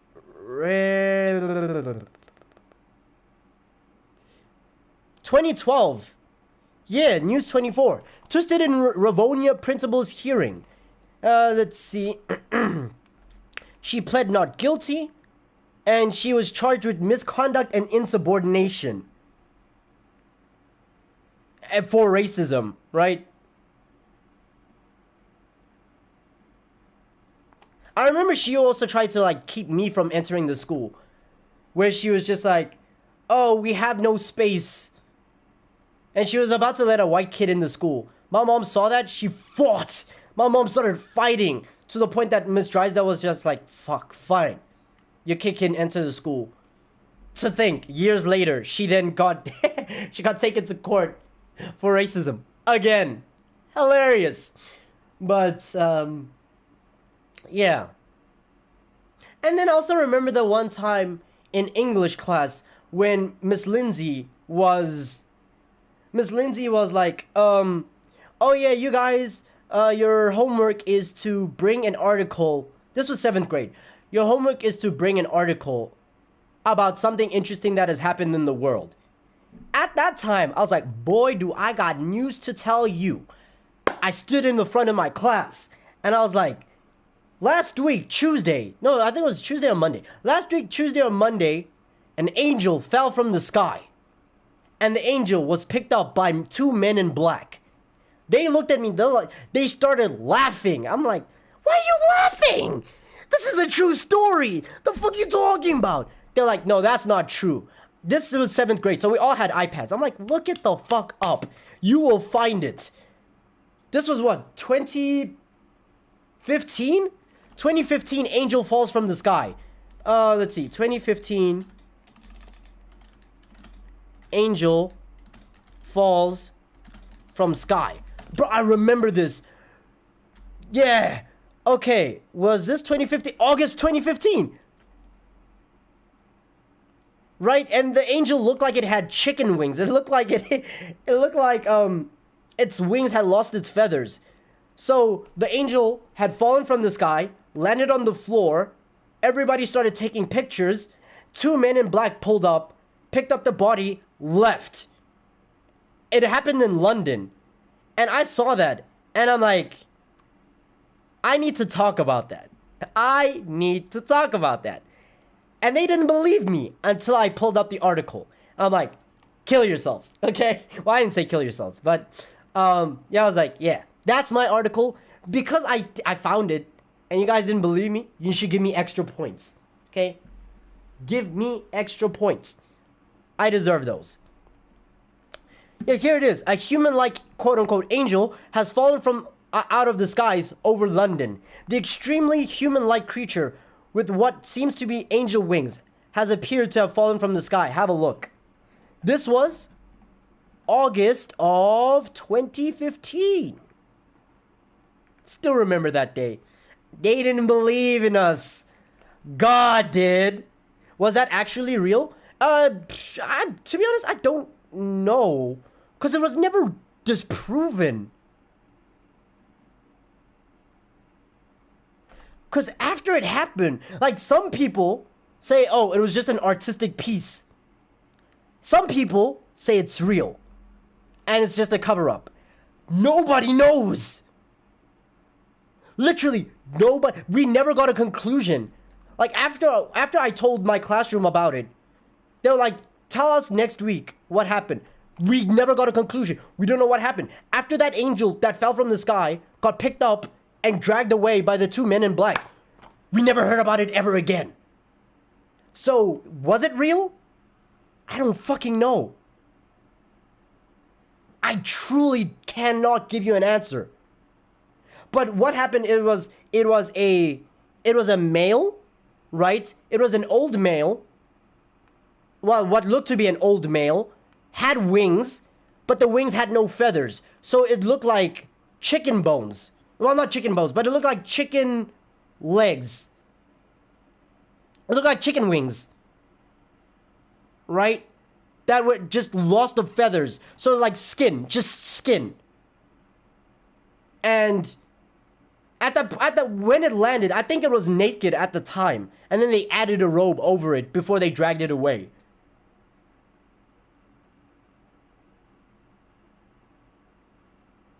So I truly don't know. I don't know if that thing was real. Again, some people say it was just an artistic piece. Actually, shit, I got the picture. Let me send it. I'm gonna send it to my Discord. Let me send it to general. I'll send it to the general chat. This is the thing that spawned. It looks like an old man, old woman.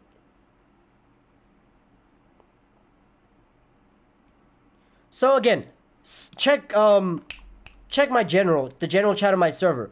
Some say it was a hoax. Some say it looks like it's a sculpture. The only problem is, like, how did it fall from the sky?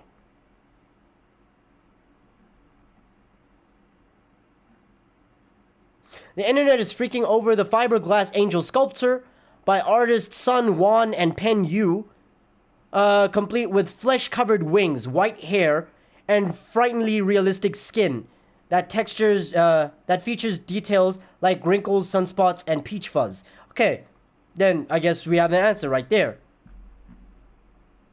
Fiberglass angel sculpture, okay? Angel, which was originally created in 2008, was previously on view in London, in the gallery in London. Last week, it was installed in Beijing and just sparked a series of internet rumors. A headline for the website Entertainment Express reads, "Shocking! A fallen angel with no feathers discovered." While Zon News published breaking news, real-life angel has fallen from the sky in London. That's the article that I found, and I reported it to my class. Other websites have claimed the sculpture was found in Texas. False information was in London. Yeah.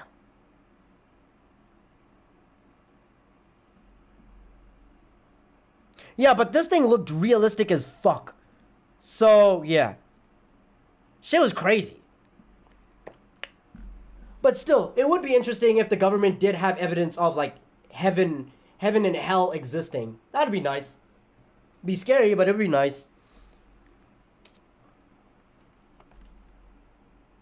But yeah, that's me taking a small trip down memory lane of school, my school life from 4th grade to 8th grade.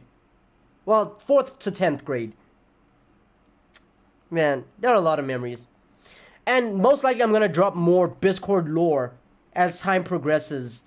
Something might just trigger a moment to be like, oh yeah, I remember this moment. Kind of reminds me of, and then I'll drop some piece of lore. But it is 1 in...